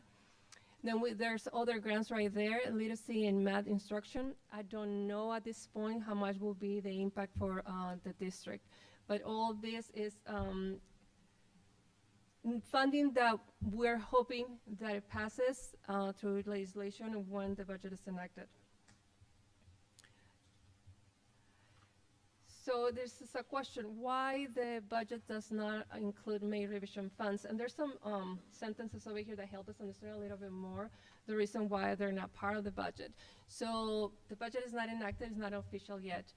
That's the first one. The district has been using a conservative budget approach, as we mentioned before. This will help us to, not rely on uncertain or sentence revenues that we don't know if they're going to be actually in place. We are hoping and thinking that will be really beneficial for us to have them. And then any additional funding whatever the budget, the state budget brings in our favor, we have the opportunity to revise our budget and incorporate it later after the budget is adopted locally. So these are the reasons why. And I reiterate again the same way that our president mentioned, the timing for our adoption of the budget and the timing that the information is available for us to, it doesn't match. We have to be forecasting a lot and then do revisions after all the final numbers are available. So we just plan based on what we currently have. Okay. So the next steps after the budget is enacted by the state, we're gonna do the 45 budget revision for any necessary changes that we need to do or any additional funding. Okay. After that, and out of the actuals, when we close the books, that will bring us the final number, will give us the final ending balance that we're going to be reflecting on our current or the budget for 26-27. Right now, we're just projecting the number, but those are going to give us the final number. And then after that, well, the first interim budget report. Then we will continue, administration will continue doing these things that we already, through this fiscal year and past, we have done. We maximize restricted funding to the extent possible. Continue aggressively to pursue grants that are, well, trying to look for those that are more discretion of the district, not to have so many strings attached. And then continue to the district-wide attendance campaign. And also submit for approval identified budget reductions as needed. And this is the current plan, and then we're pursuing and continue to do that. And with that, we'll conclude, and I'm open to questions. Thank you, Ms. Castro. Any questions for Laura? Thank you. Thank you, and thank you for all the cycles of having to plug in numbers again and when numbers evolve. And we look forward to bringing back both of these documents at the end of the month. Are there any additional comments from public as it relates to the hearing? In which case, the public hearing as it relates to the budget is closed at 8:06. Yes? Well, you could go ahead.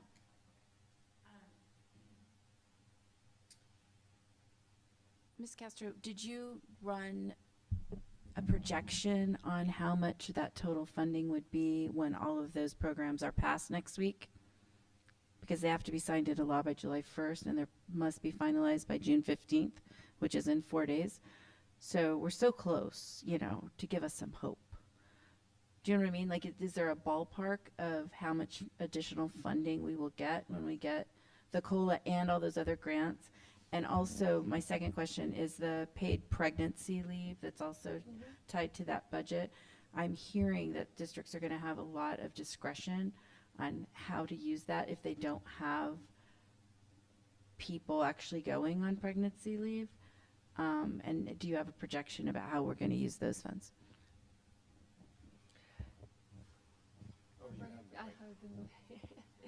Okay, for some of the grants, I did mention how much we're estimating that are going to be impacted the district.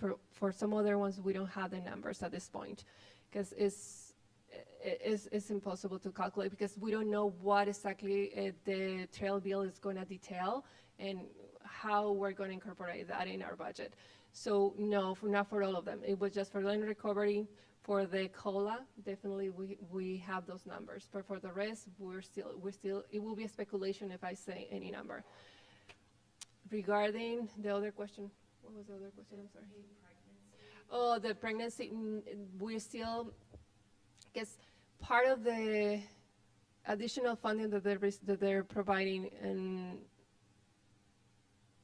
assuming the COLA and probably the discretionary grant, they mentioned that probably that's going to be to cover those expenses. In reality, it's really hard to project how much expenses you're going to have at this point, and we don't know exactly how other details were going to come with the law on the implementation process, because we need to tie ourselves once we have that information and see how we're going to be reflecting. It's too early right now because we don't have the details on the omnibus bill. We don't at this point. It's too early.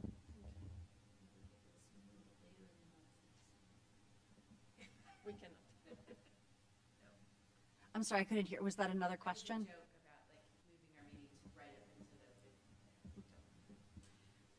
Or maybe we can move up the governor's budget to happen a little earlier. That would be nice as well.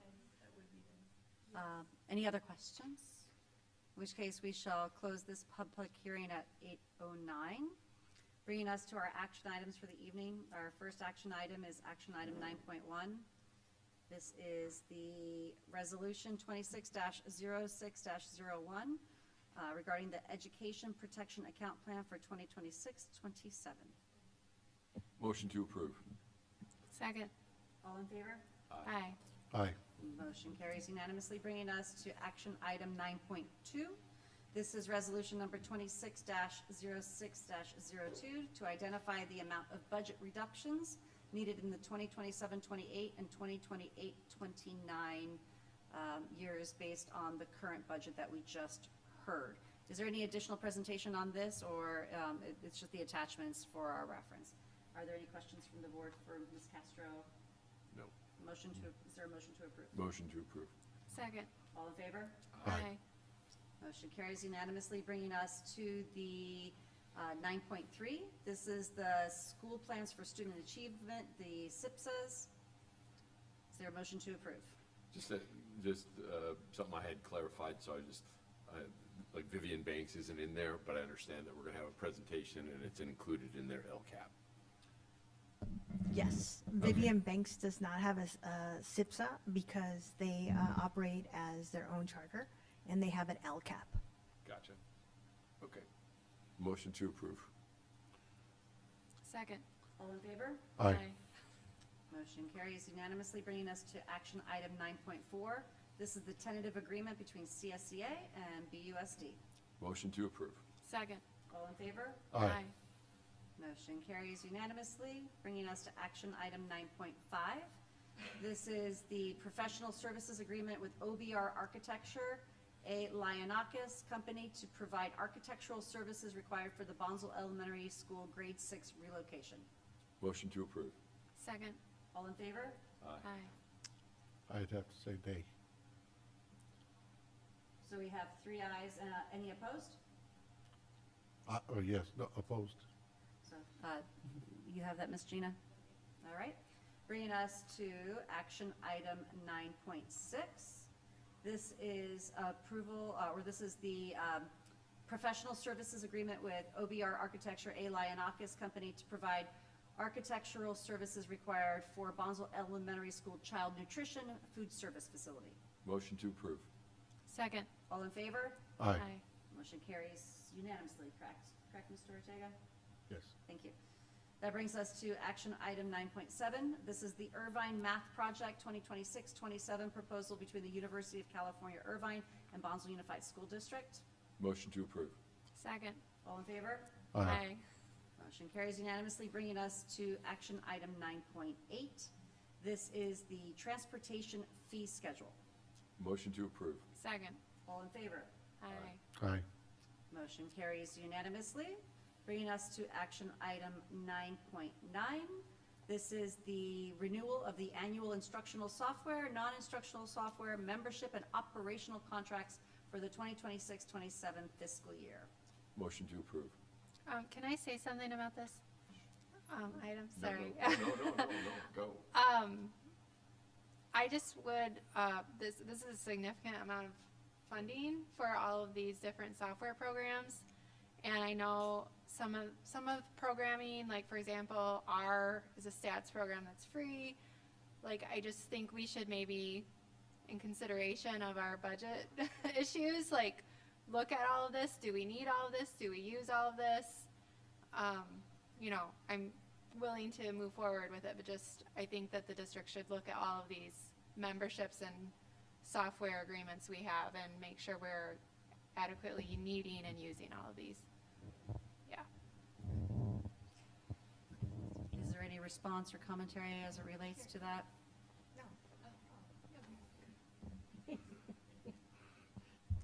Thank you for that question. I think every year we go through a usage analysis to see how many licenses we're using. And we've decreased in our licensing, but unfortunately many of these vendors increase their fees on a yearly basis, so it's almost a wash. We lower the licensing, but they increase a little bit in their cost. The other thing that we've done is an audit of these programmings to ensure that some of these programs are not competing or in nature, that they have different functions at our site. So yeah, we are currently looking at aligning all of these softwares to ensure that they're all performing a different function at the sites. But yes, it's a yearly process that we go into before we give our stamp of approval, bringing it forth as agreements. May I add something? So that's with respect to the instructional software, but it will also have non-instructional software that we're required to use. For example, our fiscal, our financial, all those software, that's informational system like ARIS. We have our human resources portals also. So there's some other ones that are required that are not part of that we actually review, and every year before we submit to the board, we go through line by line and make sure that we are utilizing to the maximum potential. And I know like Microsoft Office now has a lot of functions. Like I'm being told this in my other position too from our IITS team. So just making sure that, if you already have access to other things like Microsoft Office Suite that you might use anyways, or Google or whatever, to make sure that, if there's things in there that you can utilize that you're already paying for, maybe you could eliminate some other things. So it sounds like you're doing that, but I just want to make sure we're doing our due diligence. Yeah. Yes, thank you so much. So there's a motion on the table. Is there a second? Second. All in favor? Aye. Motion carries unanimously, bringing us to action item 9.10. This is the renewal of service agreement with Lunch Assist for Child Nutrition Services Department. Motion to approve. Second. All in favor? Aye. Motion carries unanimously, bringing us to action item 9.11. This is the job description for our Innovation and Design Studio IDS teacher at elementary level, and this is for Bonsall West. Motion to approve. Second. All in favor? Aye. Motion carries unanimously, bringing us to action item 9.12. This is the MOU, the Memorandum of Understanding between BTA and BUSD for Article 18, which is Flex and Advisories. Motion to approve. Second. All in favor? Aye. Motion carries unanimously, bringing us to our second MOU between BTA and BUSD. This is for the BTA President's Release. Motion to approve. Second. All in favor? Aye. Aye. Motion carries unanimously, bringing us to action item 9.14. This is the MOU between BTA and BUSD for short-term independent study. Motion to approve. Second. All in favor? Aye. Motion carries unanimously, bringing us to action item 9.15. We have another public hearing, and this is regarding the declaration of need for the 2025-26 school year. District is seeking board approval of the declaration of need for fully qualified educators, CL 500, for the 25-26 school year. This declaration authorizes the district to hire teachers and other educators using emergency permits, intern credentials, or other provisional authorizations when fully credentialed candidates are not available after a diligent recruitment effort. Approval of this annual declaration is required by the California Commission on Teacher Credentialing, CTC, as a prerequisite for employing non-fully credentialed educators. This item was placed in consent agenda at the May meeting, but the district does need it to be approved officially as an action item with a hearing. So with that, we will open the hearing at 8:18. Is there any public comment on this item? And with that, is there an official motion to approve? Motion to approve. Second. All in favor? Aye. Motion carries unanimously, and we will close the hearing at 8:18. Thank you. And that brings us to another public hearing regarding the approval of the declaration of need for credentialing for the 26-27 school year. So I don't think I need to read the preamble again, since it's duplicative of the previous, with the exception of the school year, which last one was for this current school year, and this current one is for the next school year. We will open the public hearing at 8:19. Is there any public comment as it relates to the next school year? And is there a motion to approve? Motion to approve. Second. All in favor? Aye. Motion carries unanimously, bringing us to action item 9.17. This is utilizing qualifying state piggyback and cooperative purchasing contracts for the fiscal year 26-27. Got a question on that. We have all these, like, the questions were about the software and stuff that Rachel was talking about.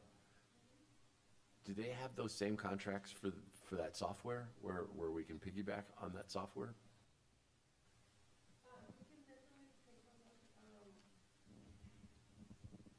We can definitely take a look if this type of contracts offer that.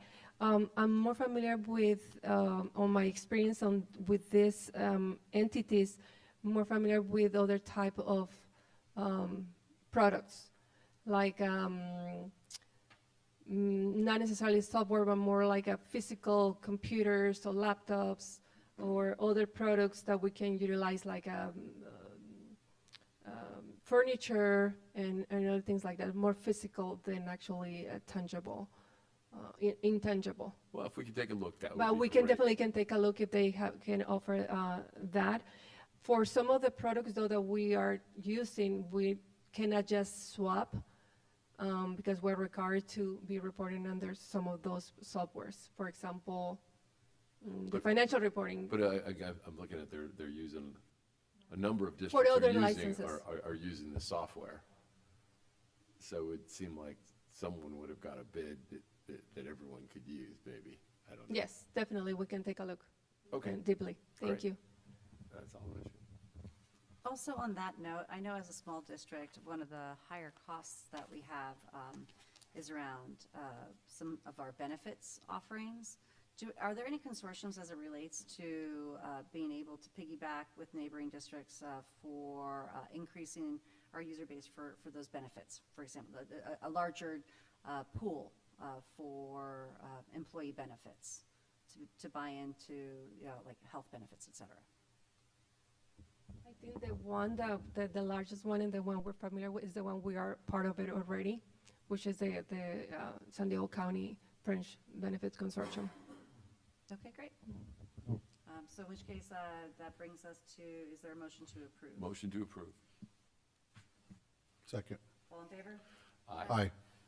Motion carries unanimously, bringing us to our next piggybacking item, which is to utilize the provision of Fallbrook Elementary School District RFP number 413-24-25 with Sunrise Produce for the 2026-27 school year. Motion to approve. Second. All in favor? Aye.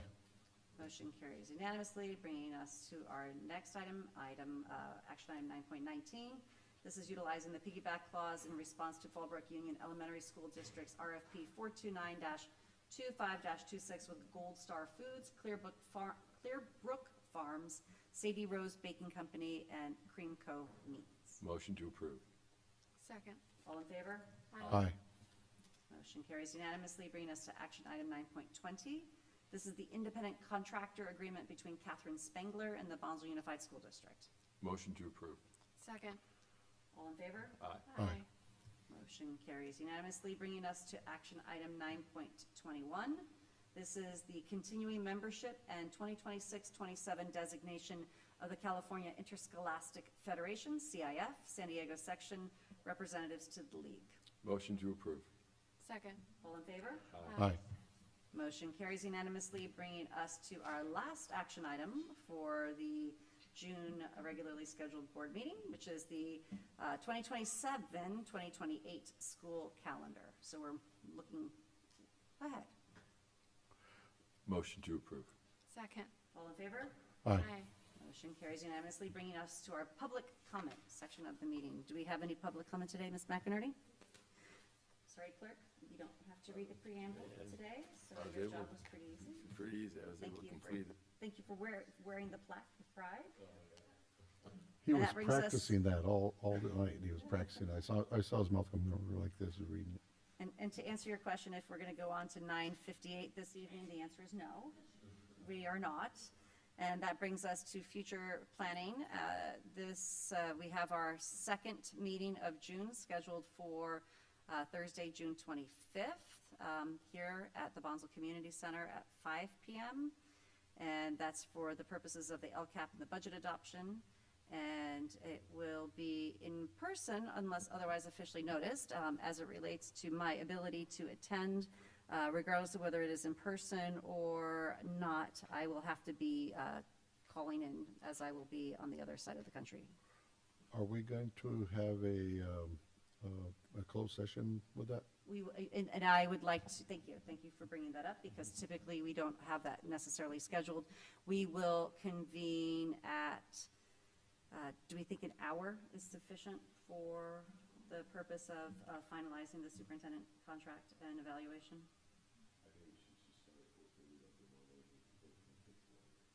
Except for the meeting starts at 5.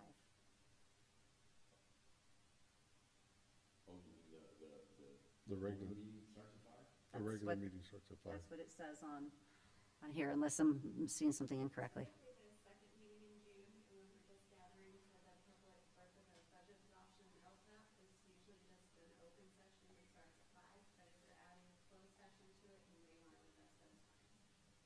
So do we want to make it more like a typical meeting starting, so let me propose that.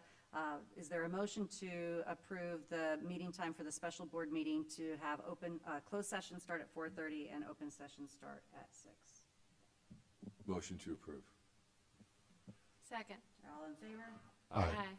And we will now officially meet at 4:30 for closed session and 6 for open. And we will formally announce whether that will be virtual or in person. Virtual for everyone. I know that we've done that in the past and this worked out well, so if that is feasible.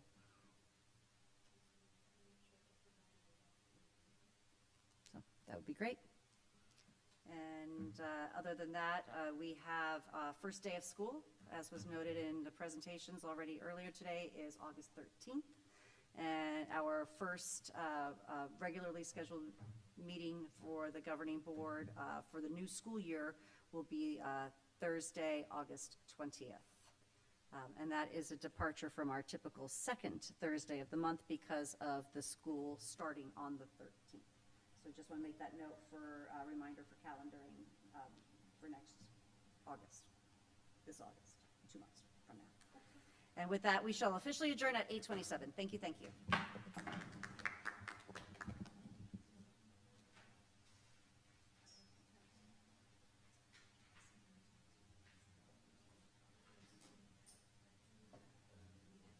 see.